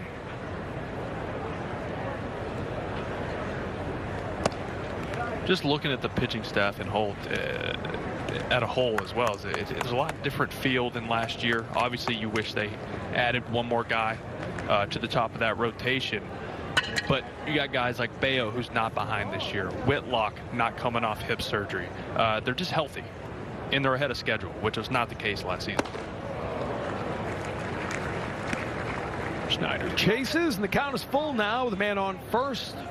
1 out, 1 run in on the Kirk home run. How much of that can we attribute to Andrew Bailey, to Justin Willard, a new pitching director, the drive line influence of Kyle Bodie? Yeah. Yes and no. I mean, it's a little early to start saying that's a reason right now, I think. Yeah, not the results, but the stuff, what we're seeing.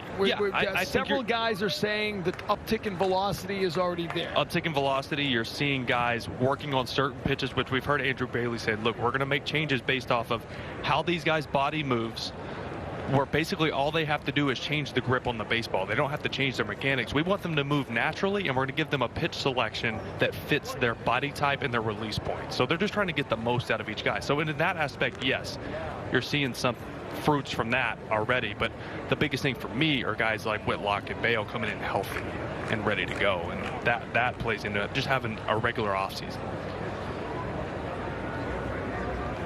3-2 pitch, drops it in for the called strike 3. Second out of the inning, and the second strike out of the outing for Walter.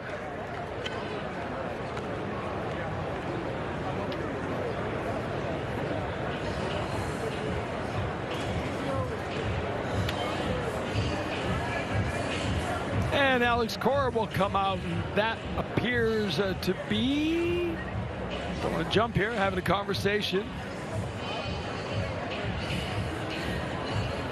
And that will be the end of the day for Brandon Walter. Good outing. The home run from Kirk is the only damage and the only run of the game. 1-0 Toronto leads. We'll take a break here in the 6th. Come back after this.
Back here at JetBlue Park, 6th inning, Red Sox trailing 1-0. We had a pitching change. It's presented by Sullivan Tire and Auto Service. We're always here to get you there.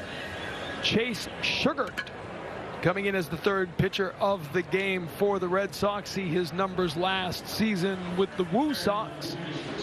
40 appearances. Originally a 12th round pick out of the University of Texas.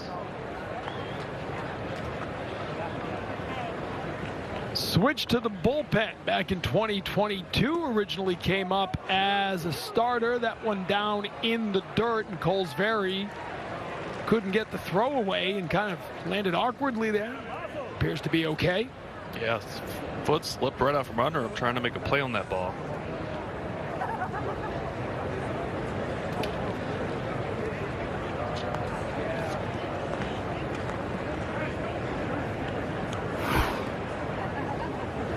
Take another look. As that ball down in the dirt. Colesberry tried to get over to it, and then that back right foot kind of buckled under him. He slid. It's already the 4th appearance if you include the Northeastern game for Sugar. All 3 of his appearances, 1 inning, scoreless with 1 strikeout. That's a ground ball snagged there by Westbrook, up and across the diamond to end the inning. Nice play to end the inning as Jamie Westbrook makes the play, and we head to the bottom of the 6th with the Blue Jays leading 1-0. Boston Red Sox baseball on NESN.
With Red Sox destinations, join road trips to see the Dodgers, Rangers, and Orioles, or visit Fenway for weekends against the Yankees, Padres, or Astros.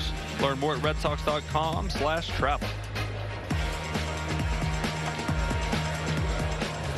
Bottom of the 6th now here at JetBlue Park. Red Sox trailing 1-0 after the Alejandro Kirk home run.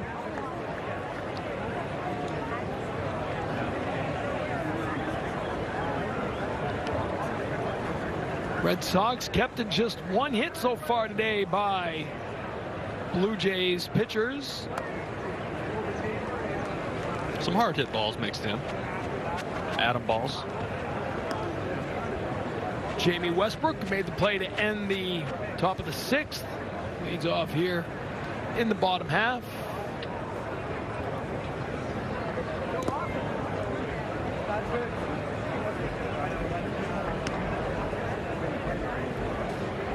Two and 0 is the count.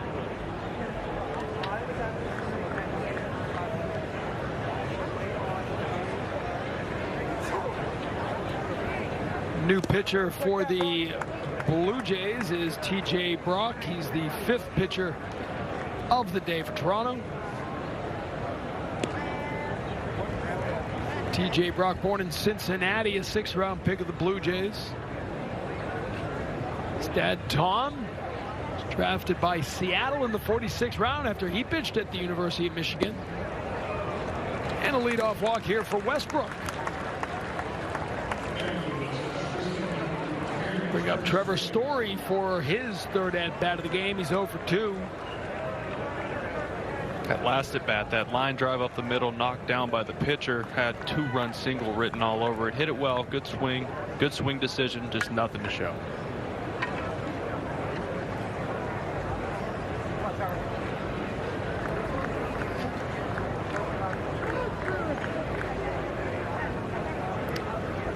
Timeout there as the pitcher called the timeout, the catcher technically.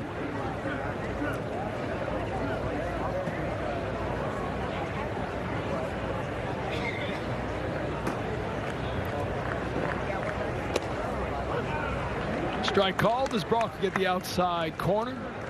That's always the case when you're not feeling great at the plate. Got those 4 straight balls. He spikes 2 fastballs, and then he spins a first pitch slider right down the middle right there. It's just how it works.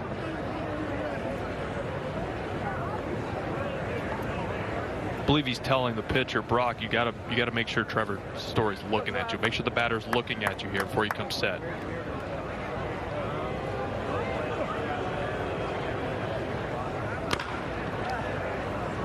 Fouled off to the left side. It's 1-2.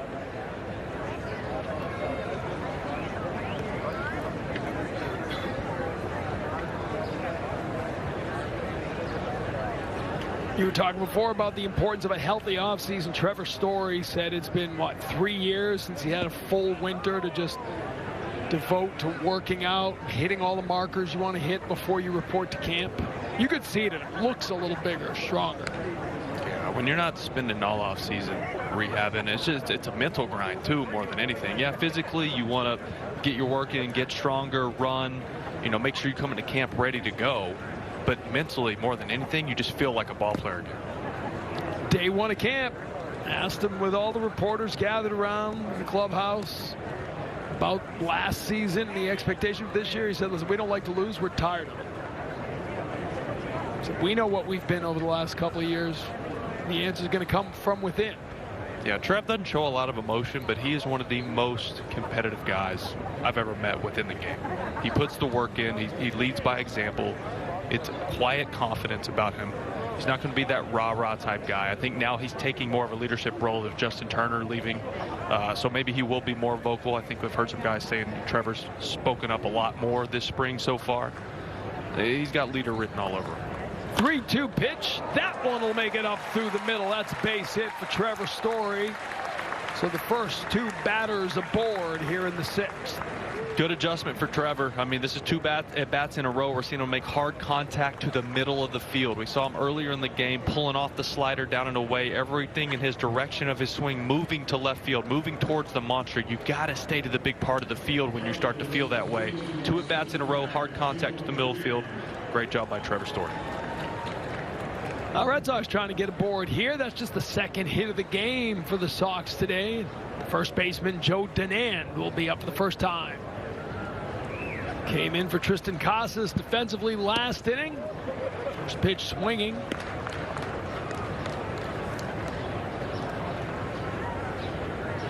'28-year-old Dunand signed as a minor league free agent back in January. Former North Carolina State star flies this one to right field. Catch is made. Tagging up is Westbrook. And he'll advance, just beating the throw. So men on the corners with 1 down here in the 6th. Nice baseball play all around right there by both ball clubs. Not a deep fly ball, but far enough down in that corner where it's a long throw for the right fielder. Great job right here, tagging up, having a little bit of a hook slide there and getting that hand in there around the tag, but a great throw by the right fielder. Addison Barger still out there in right field. Masataka Yoshida now. Men on the corners, 1 out here in the 6th. We talked about Barger earlier being a really good athlete. Was it rated the strongest arm in their minor league system, showing it off right there. Fouled back by Yoshida. Opportunity for Masataka Yoshida to do something here. Red Sox trailing 1-0, bottom of the 6th.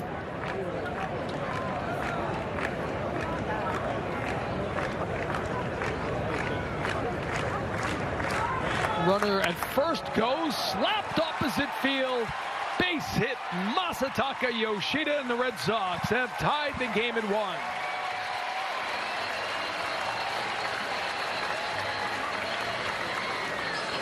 Yeah, a couple things to point out on this play here.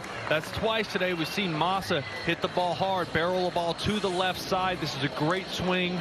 That's his bread and butter right there, is using the left side of the field. Something else I want to point out here is normally you don't see a base runner go first to third on a ball to left like that, especially hit hard.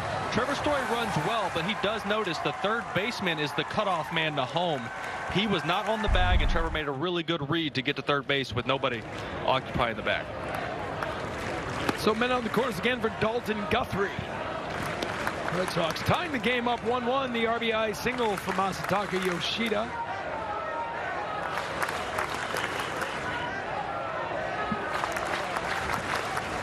JetBlue crowd coming alive.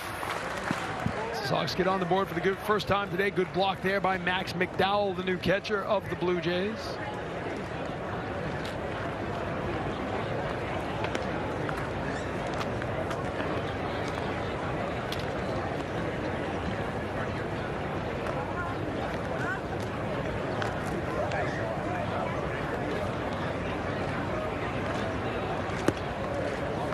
Ball two.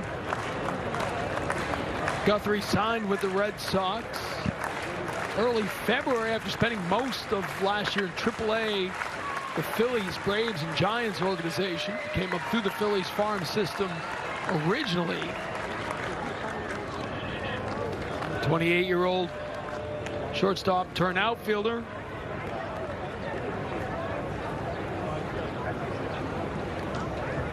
Seven major league games under his belt, originally selected by the Phillies in the 6th round in 2017 at the University of Florida, where he helped the Gators win the College World Series his junior year.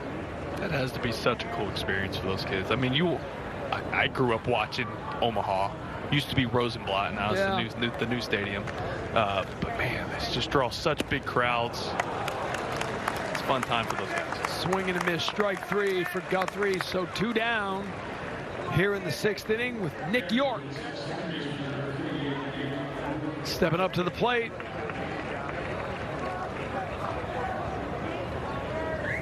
York, the Sea Dogs MVP last season. 110 games in Portland, hit .268. Good bounce back here after he struggled with Greenville in 2022. That after a terrific 2021 year. He hit .325 in single A as a 19-year-old. Yeah, it's just one of those kids that just seems like he's got a really bright future ahead of him. Him with Marcelo Meyer, Roman Anthony, that group. He fits right in with them. Kyle Teal, obviously, yeah. Pops this one on the right side. It'll fall into the seats, foul. Really good group of position players, you know, AA, AAA right now at that level that have come up together. Obviously, Teal being drafted last year, he's new to the group. And Roman Anthony, you know, vaulting himself to, you know, the top of, you know, Sox prospects and all that. And he's earned that. And that's, you know, Lou said it best last week, is that's not a knock on Marcelo Meyer. That's just showing how good Roman Anthony has been. Fouls it back. There's a lot of talk with York about the signing of Vaughn Grissom, essentially the same age, within a year. And he said all the right things. He said, I think it's cool. Competition is great. Played against him in high A. He's a great player. Happy he's with us. You know, in the big picture, yes, you want to play where you're drafted. You want to be here, but you're also playing for 29 other teams. And that's part of this business. Good at bat here for York as he's fouled off a few. Don't forget, Red Sox have the spring breakout game coming up March 16th. Part of Major League Baseball's attempt to showcase the best young players. NESN.com will run a Red Sox Prospects Outlook series starting tomorrow. Marcelo Meyer leading off the series. The 0-2 pitch. York pops that one foul. Get out of here. And it will get out of here. Middlebrooks willing it into the seats. Nice. How does your coffee jolt yesterday? There you go. That was good. I'll give you that. That was good. You're quick with it. Some of the Red Sox media relations staff were impressed by our knowledge of dark roast versus light roast. I got some tweets about that. And not everybody knew that. I didn't know till last year. You had me being your runner and going to get you coffee during, pre and post game. It sounds like I'm a diva, but I'm actually helping you learn by having you go get me coffee. We'll go with that. Let's go with that. 1-2 to York. Good take. 2 in a row now. As he battles back, count is 2-2. Yeah, these at bats against guys like Brock, he's kind of all over the place. Effectively wild. Mayu, I mean, he's spiking fastballs at 94. He's a just top effort guy. 8th pitch of the at-bat. York swings and misses, and Brock wins the battle. But the Red Sox get one back. Masataka Yoshida with an RBI single. We're all tied up at 1, heading to the 7th. Hootie fans, get ready.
South, where the Red Sox have come back and tied it at 1 here in the 7th inning. Happy to be joined now by Red Sox first base coach and infield coordinator Andy Fox. And Andy, thanks so much for the time, because just like I told Kyle, I've been dying to have you on. Well, thanks for having me. All right, let's get right to it then. This is like school, right? Every year it's a different group, but you got your core guys. How do you feel about the assembled group that you have here now? Oh, it's been great. They all came in great shape, and obviously we changed the way we worked. We work and practice, and the intensity, and they were ready to go, and they've bought in. And I know it's a small sample size here in the first few games, but we're trending in the right direction. And you getting back in the field full time, headed over to the first base side. What will be your objective there as the season goes on? I mean, just kind of be a sounding board and let them know the situation, and things like that. We really are putting on an emphasis at gaining an extra 90 feet and, doing the things we need to do to help us win games. With that extra 90 feet, it certainly helps when you got athletes out there. A lot more athletes in the game, right? So with that said, how will that impact the way you push things on the base paths? Well, obviously, when you have better athletes and better runners, you're going to give yourself opportunities. And hopefully, we do our homework on our end to give them a little edge to maybe gain some ground there. You're instructing in the infield still, keeping that going. As it relates to the infield defense, what has been some of your goals this spring to really lock in on those guys so it comes second nature as the year goes? I think the biggest thing is challenging them in practice. Try to make it as most game-like as we can. Just push the limits a little bit. See how far you can gain some ground. Maybe get you a better step to your left or to your right. And it's been really good. I mean, we've repped them out pretty good, but also being smart because we know they are getting ready for the season. Vaughn Grissom has been kind of slow played, dealing with some injuries now, but when you think about the prospect of him taking on that second base role, what things do you like? Oh, he's a great kid and a hard worker. I mean, it stinks that he's going to miss a little bit of time here, but when he's going to get back into it pretty quick, and just by his work ethic and his makeup alone. In the meantime, Manuel Valdez has an opportunity to step up. Really, part of his offseason program was to work on his defense. What kind of things do you feel like he's taken a stride at? Well, I mean, physically, his body looks great, and he's a lot quicker, and he really worked on his arm strength, and we were able to gain some ground there just by having a throwing program in the offseason. But he's another hard worker, and he's putting in the time, and he's seeing some results early. I'll get you out of here with this. Still a few more weeks left of spring training, obviously. What kind of things will you be keying in on as you guys approach the regular season? I mean, I think we're gonna stay the course and keep going. Trying to get better, trying to be more efficient defensively, gain some ground, get to more balls, and hopefully, the end of the game is you want to get more outs, and if you can get to more balls, you can get more outs and help you win games. All right, Andy, appreciate the time. Always a pleasure. Thanks so much. Let you get back to watching some infield defense. All right, thanks, bye. All right, TC, Andy Fox with us in the dugout. Thanks, Jemai. Only fitting. 2 outs made by the infield. Spencer Horwitz grounding out at first, and that was Alan Roden popping out to third base. All that around a Barger single. 2 down here in the 7th. Andy Fox, one of my all-time favorites, just such a respected guy within the game. He's been around forever, played the game. I had him as a minor leaguer. He was coordinator with the infield in the minor leagues when I was around, and he knows the game inside and out, and guys just love him. He's great at communicating.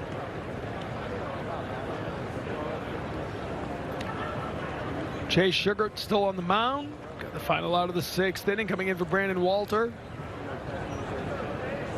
Red Sox and Blue Jays tied at 1 apiece. This one popped up first base side. Danan trying to get there, instead coming in from right. Guthrie can't get there. Foul ball. It'll fall in. It'll be 1-2. So Sugar actually went to Bridge City High School in Bridge City, Texas. We beat them my junior high school. Here we go. Well, I just saw City, I realized. Sure. Let me open the yearbook for a sec. Here we go. In the semifinals, I was a junior, went on to win a state championship. No big deal. You want another connection for you? I'm here to connect things for you. I would love that. You want to, where's Michael Waka from? Texarkana, Texas, or my hometown. And Sugar pitched the last 2 innings of the first no-hitter in Woo Sox history. A game started by Michael Waka. There you go. He's not from Okinawa, is he? He's not. We covered that. That was the 5th inning. We've moved on to Texas. Moved on to Texas. A different country in itself. You can say it. The Republic of Texas. The Republic of Texas. That's exactly right. 2-2 the count here for Sugar. Sugar's had some ups and downs through his minor league career, no doubt about it, but the organization loves the strides he's made. Upper 90s fastball, 12-6 curveball. A 3-2 count here with 2 down and a man on in the 7th. 1-1 our score. Sunday afternoon baseball from Fort Myers.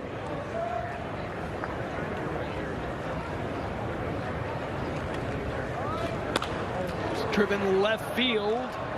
Rozier under it. He will make the catch. So a scoreless inning from Sugar. We head to the bottom of the 7th. Sox and Jays tied up at 1 apiece. At the Toyota Washington.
Red Sox Spring Training Baseball on NESN brought to you by Fubo. Live TV and sports without cable. Try it free at FuboTV.com.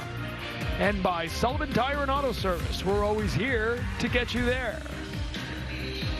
Tom Caron, Will Middlebrooks, Jemai with us here at JetBlue. Did you see that this week on social media? The Red Sox and NESN had their media day. You know, you do the green screen and the poses. And Jemai was striking a pose.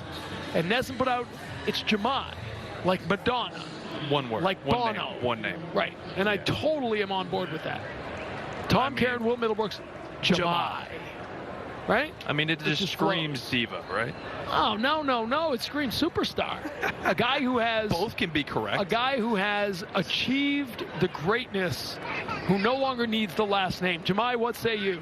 Well, I say that it only took me 8 years to finally enter the upper echelons of names. You got TC. Well, yeah, a few more years, then you just get initials, okay? But you know, right now you got one name.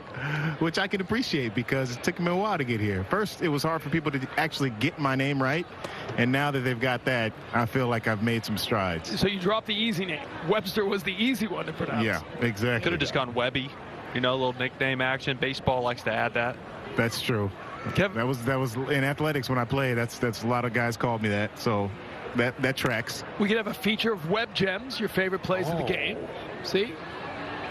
I like the way you're going here. This one fly to right field. Robertson is there for the first out. What, no hat today, Jemai, huh? Yeah, I forgot it. A little bit rushing out the house this morning, out of the hotel. So I forgot my hat. Hard to imagine. Running late? Hard to imagine. No. It's not about being late. It's about things can't get going until you arrive. So I'm always on time. Yeah, I love that. He's never late because we're just early until he gets here. Exactly. Well, when you have one name, Jemai. That's how it works. Jemai time. Jemai, can you give us a little tease of what you're doing with Tristan Casas today? Oh, yeah, actually very insightful. And, you know, he's always a character. So I don't know when it's going to be produced, but now the pressure is on because we're putting it out there in the public sphere. But he has a few things that he uses that may surprise some people as far as getting ready for the game and things that he takes. I think the last thing in his bag will be the most interesting that people will be able to associate with Tristan and something that we all can relate to. So I'll leave it at that. That's a tease. Good stuff. That's Good a tease, sure. Jemai. Well done. Yeah. What is it, like Pepto? You can't tell you. It's a tease. It wouldn't be a tease. That's a great guess, but, you know, I say you're on the right track. Oh, okay. You're not quite there. See, okay, I'm good. You know what? I've been nervous in the box before. I get it. Oh, see, now you're getting really warm now. I don't think you should keep going anymore. You might guess it. Yeah, spoil it. 1-1 game here in the, what are we, 7th inning? 7th. Sure a sign of spring training. You're not sure what inning it is. Bottom of the 7th, Andrew Bash is on the mound. Bash, the righty, out of Rancho Mirage, California. 30th round pick of the Angels originally, facing Corey Rozier here.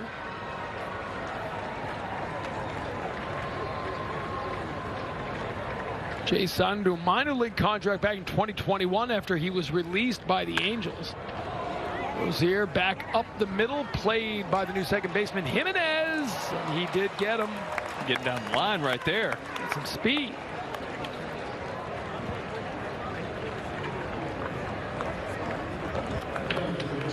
He was looking back, hoping for a red challenge flag. Didn't get it. Spring training.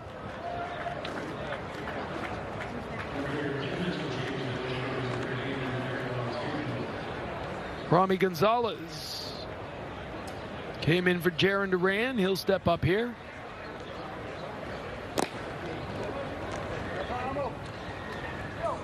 Claimed on waivers at the end of January after he was DFA'd by the White Sox. Sox had to make room for the relief pitcher John Brebbia. 44 games with the White Sox last season, but shoulder surgery in July, end of that season. He got some pop in that bat. Obviously, the numbers didn't come across last year at the big league level, but there's some power in there. University of Miami product. Drives this one up the middle as well. The second baseman Martinez is there, and it's a 1-2-3 inning for Bash. All tied up, heading to the 8th. Tom Karen here for Window World.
Bruins head north to visit the Toronto Maple Leafs. Catch pregame coverage starting at 6. They drop the puck at 7, only on Nesset.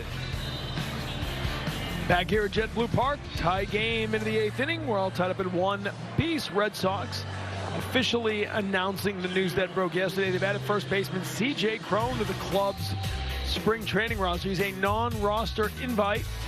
So we're number 28, 34-year-old.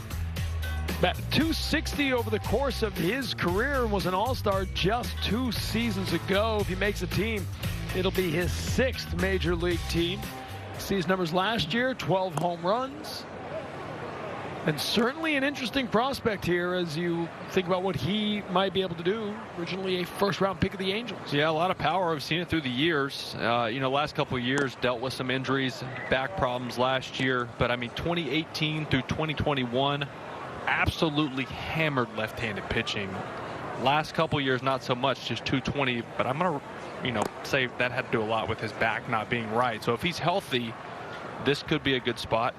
Just trying to figure out where he fits in, right? Because you lose some versatility with bringing him in because he doesn't play as many positions as a guy like Dahlbeck would.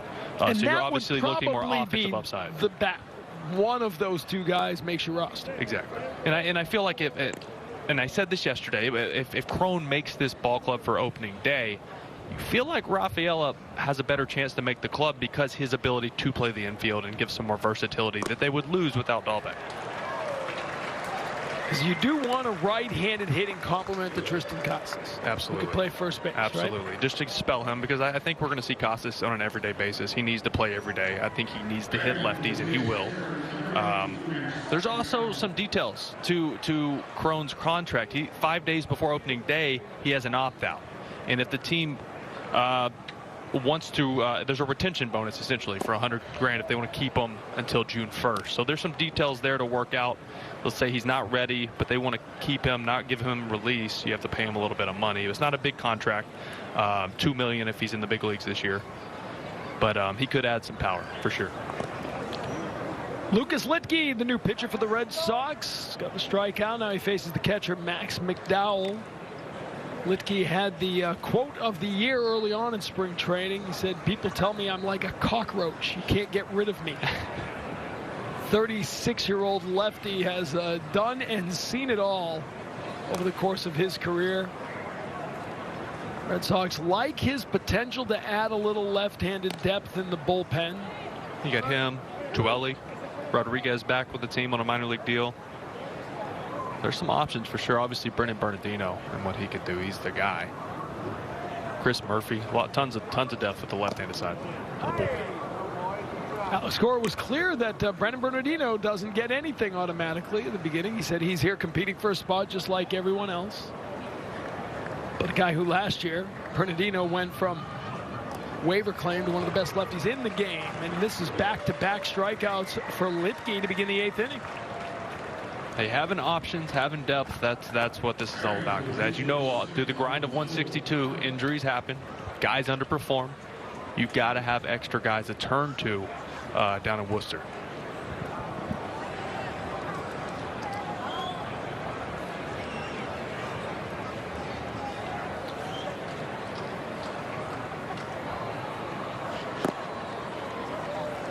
A couple years ago, Litke was outstanding with the Yankees. 21 and 22. He was one of their top relievers, a 2.71 ERA in 107 appearances.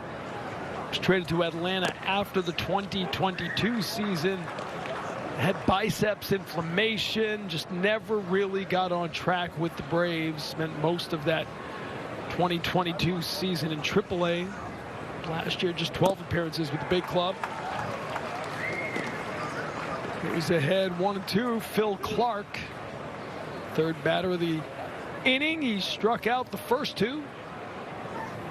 Yeah, look, he's not going to overpower you. I mean, doesn't throw much straight. I think 3% of fastballs, so not much. You're going to see cutter, you're going to see slider, you're going to see slow curve. He's going to mix speeds, he's going to hit his spots, and he's going to avoid the sweet spot on the barrel. That's what he does best.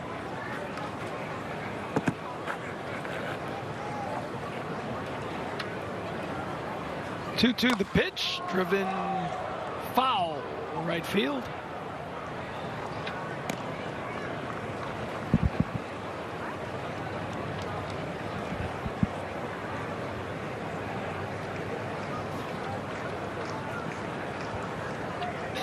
After today, Red Sox will be up in Lakeland facing the Tigers tomorrow. That game not being televised. We're back here on Tuesday. Tampa Bay coming to town. First of 3 meetings against the Rays next week. 1 here and then 2 in the Dominican Republic. We'll be in Santo Domingo to bring you the games next Saturday and Sunday. And Clark works a walk here in the 8th. Lukey, another Texas kid, played at Rice, Brenham, Texas. Ooh, I liked him.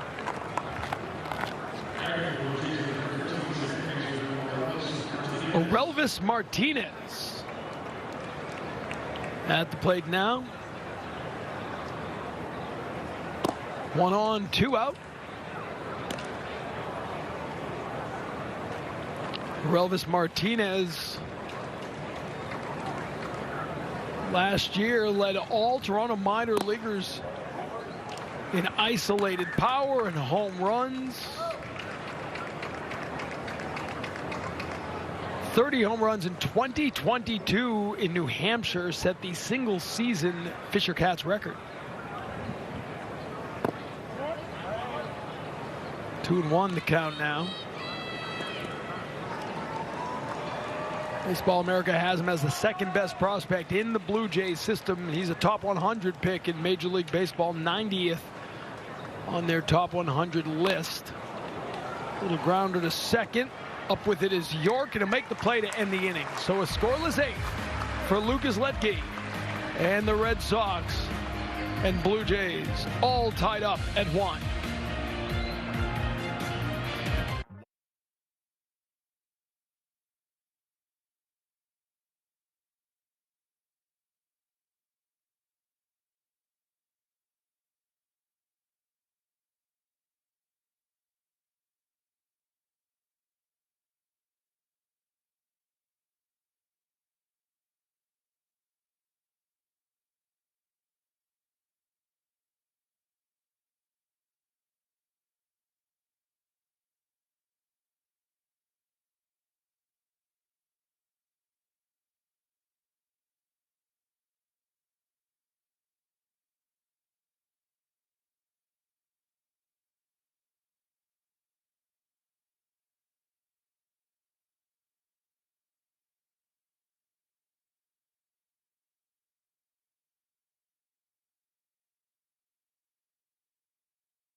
Back here at JetBlue Park, 1-1 here in the 8th inning. And guys, we're talking about competition this spring, and the Red Sox pitchers, they finally held the finals for their King of the Hill pitching competition where they did pitchers fielding practice. The final came down to Cooper Criswell and Garrett Whitlock. They had minor league pitching coach Glenn Goose Gregson in a dunking booth, and Whitlock able to secure the championship, dunked Goose, and left with bragging rights. He said, Tanner Houck said I wasn't going to finish in the top 10, and here I am as a champ. So the bragging rights for him were the most important thing, and it goes to the competition that was established by Andrew Bailey, something that the guys have really taken hold to, and it's been fun to break up the monotony of some of these drills. Have fun, joke about it, whatever. But Alex Cora, since day one of this camp, has come in stressing competition. We had a violation before the first pitch there, but I don't know if it was on the pitcher or the hitter. I was too locked in trying to see Goose get dunked. Well, yeah, you can't. That's must-see TV. It's 2-0, so it was on the pitcher. They don't have it right here on the scoreboard here at JetBlue Park, but that's all right. There wasn't a pitch thrown. It's the third one against them confusing today. It's a 3-0 count now. 3-0 the count as Bash is back out for his second inning of work.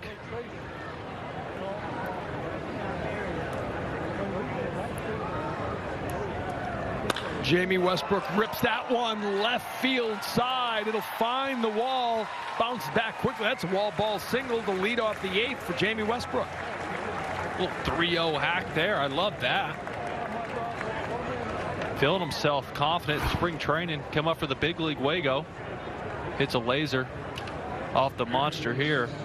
3-0 fastball, middle in, down, bottom part of the zone. That's some quick hands right there. That's a great swing. So Red Sox trying to get something going here in the 8th inning. Leadoff hit for Westbrook. Chase Mydroth. Take ball 1.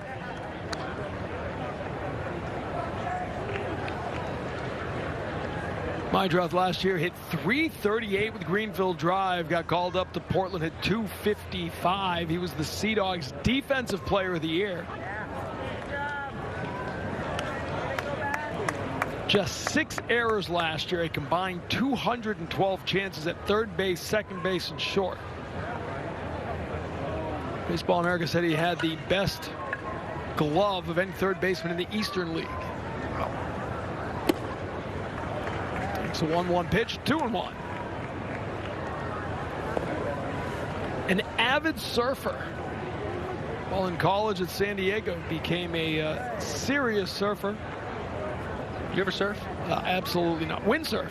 Windsurf? I've Windsurf. never, yeah. Big swing there. I'm not really built for that. 2 and 2 to count. Windsurfing's great because you don't necessarily need the wave. True. Like, you know, I'm from Maine. You're not getting like Hawaiian waves off the coast of Maine. If you are, it's a storm. Don't go anywhere near the water. Should probably evacuate. Yeah. Inland. Yeah. Mountains. 2-2. Pops this one up right field side. Running in and trying to get there is Robertson. No chance. Do it again.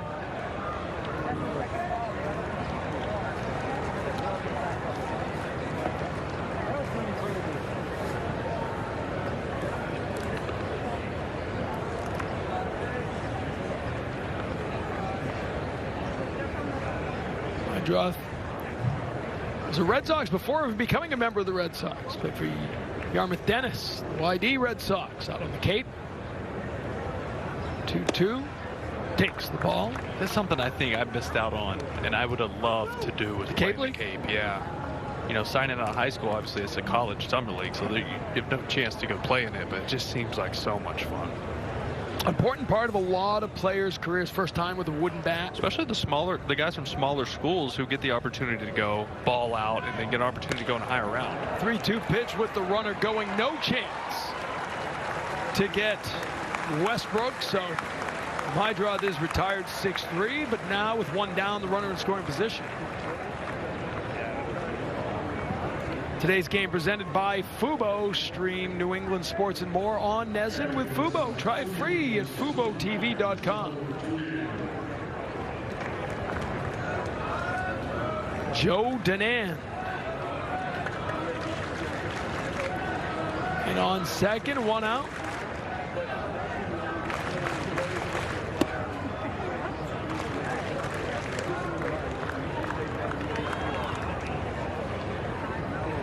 So I believe Joe is the nephew of Alex Rodriguez? He is. Yeah. I was going to be nice and not mention it, but that's fine.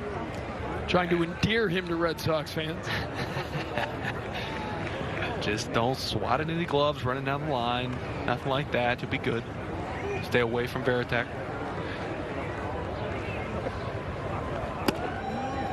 Able to hold up there. It's 1-1. Signed a minor league deal on January 31st. 28-year-old made his major league debut with Miami back in 2022. Went 3 for 10 with a home run.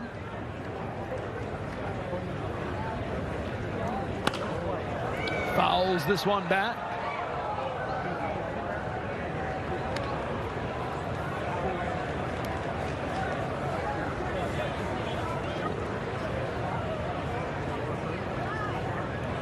To believe it is 20 years since that 2004 championship. Red Sox will be celebrating that throughout the season. Throw back to second. Westbrook able to return.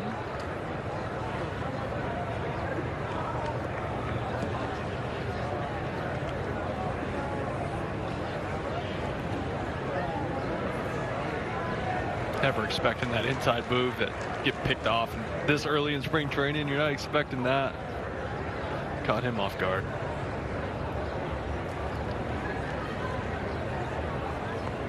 One-two pitch. Danan will take it outside.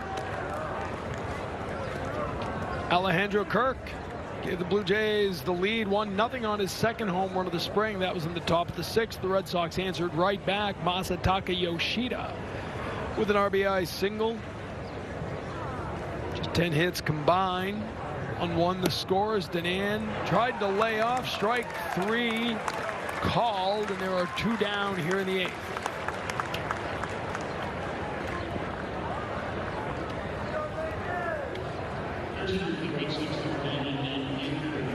Nathan Hickey will take the spot of Yoshida now. Speaking of pop, Hickey's got some thunder in there. He had 19 bombs last year.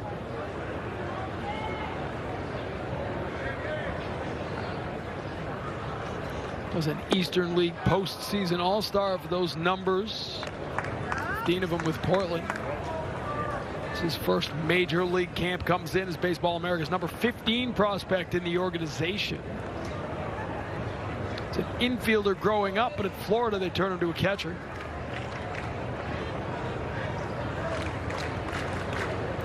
A 1 pitch out ahead of it, and it's 0-2. He's going to want that one back. That was a fastball middle. Now probably going to get some off speed down out of the zone. That was a good pitch to hit. But that power, that big lefty bat, you look for fastball anywhere in the zone to do damage, and that was it. He was just early on it, which I'd rather be early on a heater in spring training than be super late.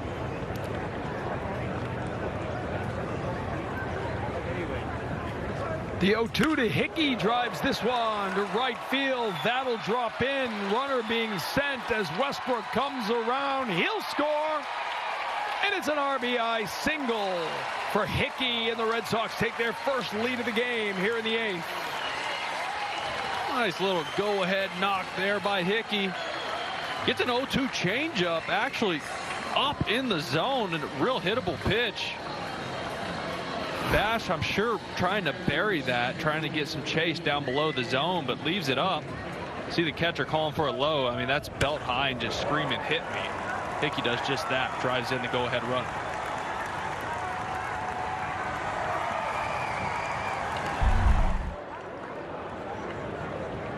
Two to 1 Red Sox here in the bottom of the eighth inning. Dalton Guthrie looking to add to that. Take a look at Westbrook coming around with the wheels. He began the inning with the single, so Red Sox, after being held to just 1 hit through 5 innings, have added 4 more here in the last couple of innings. A little English on that one. It'll bounce back. Move to set right field. And the throw in time, he is out, but the run scores. Hickey comes around. Guthrie making an RBI single. A little English on the cue shot. And it's a 2-run eighth inning. We head to the ninth. Red Sox leading 3-1 here at JetBlue. Are you ready? It's Ford Truck Month, and we're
through July are on sale now. See some of the best matchups, including opening day, Patriots Day, and more. Visit redsox.com/tickets.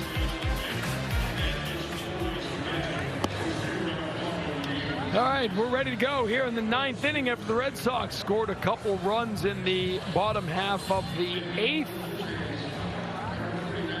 And a new pitcher for the Red Sox, just the 5th of the game. It is Jason Alexander,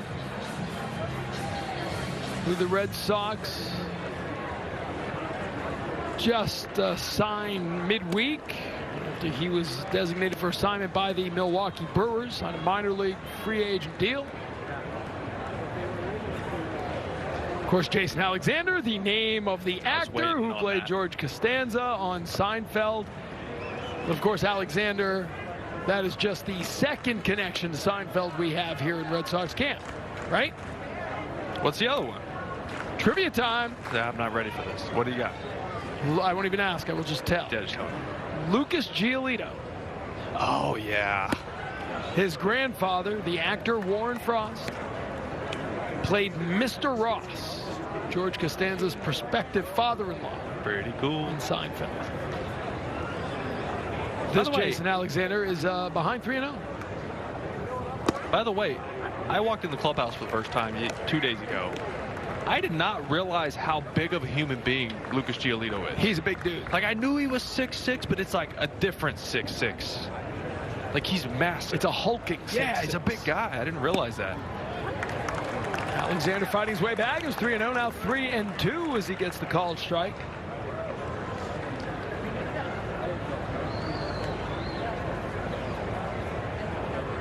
Alexander was shut down last year during the spring with a shoulder issue as he gets the fly ball out, the first out of the inning here. Yeah, tough season last year, 2-4 with over a 6 ERA, but career in the minor leagues, 4.7 ERA, logged over 400 innings in his career. He's 31 years old, so he's made plenty of appearances through his career. Luis De Los Santos with one out here in the 9th. First pitch swinging, center field. Romy Gonzalez under it, and 2 down now. You know you're in Florida when a ball goes up and you just think, oh, please don't go in the sun. Please don't go in the sun. It's just late enough where it should be fun. Will Robertson try to keep it going here. Facing Alexander with 2 outs in the 9th inning. Red Sox looking to nail down a come-from-behind win as they try to pick up their 7th win of the spring.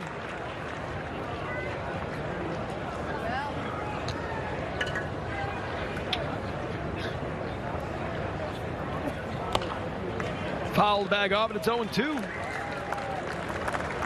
Alexander looking to finish off a 1-2-3 9th inning. Appreciative crowd here at JetBlue urging him on. That's lined into right field for a base hit. So Robertson keeps it going here in the 9th inning as the Blue Jays try to make something happen.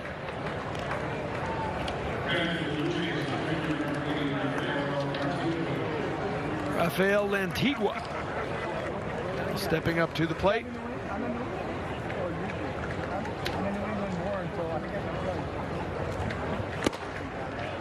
Strike one call. Fill it up. Alexander was well traveled, quite a college journey from Santa Rosa Community College to Menlo College and finally Long Beach State.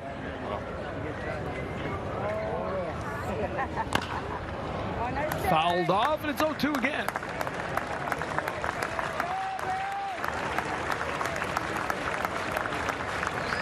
Tommy John surgery while in Long Beach State.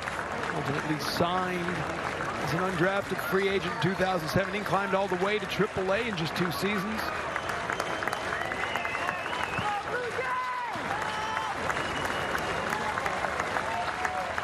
Two runner goes, swing and a miss, strike 3. So Jason Alexander nails it down for the save, and the Red Sox come from behind to beat the Blue Jays 3-1. Cutter Crawford looked dialed in. All his pitches are working, dotted up. Brandon Walter came in, threw the ball very well, got some outs. Love seeing the in-game adjustments by Trevor Story, getting back to the middle of the field, hitting the ball hard, and then Masataka Yoshida using the left side as well. Very positive day for the Boston Red Sox today. Spring training continues on Tuesday as the Red Sox host the Tampa Bay Rays here at JetBlue Park. Don't miss our coverage from Fort Myers. It all begins at 1 right here on NESN. It's presented by Fubo. For Will Middlebrooks and Jemai Webster, our entire hardworking crew down here in Southwest Florida and back at the NESN Television Center, I'm Tom Caron. Thanks so much for watching. Final score for the final time here in Grapefruit League play: Red Sox 3, Blue Jays 1.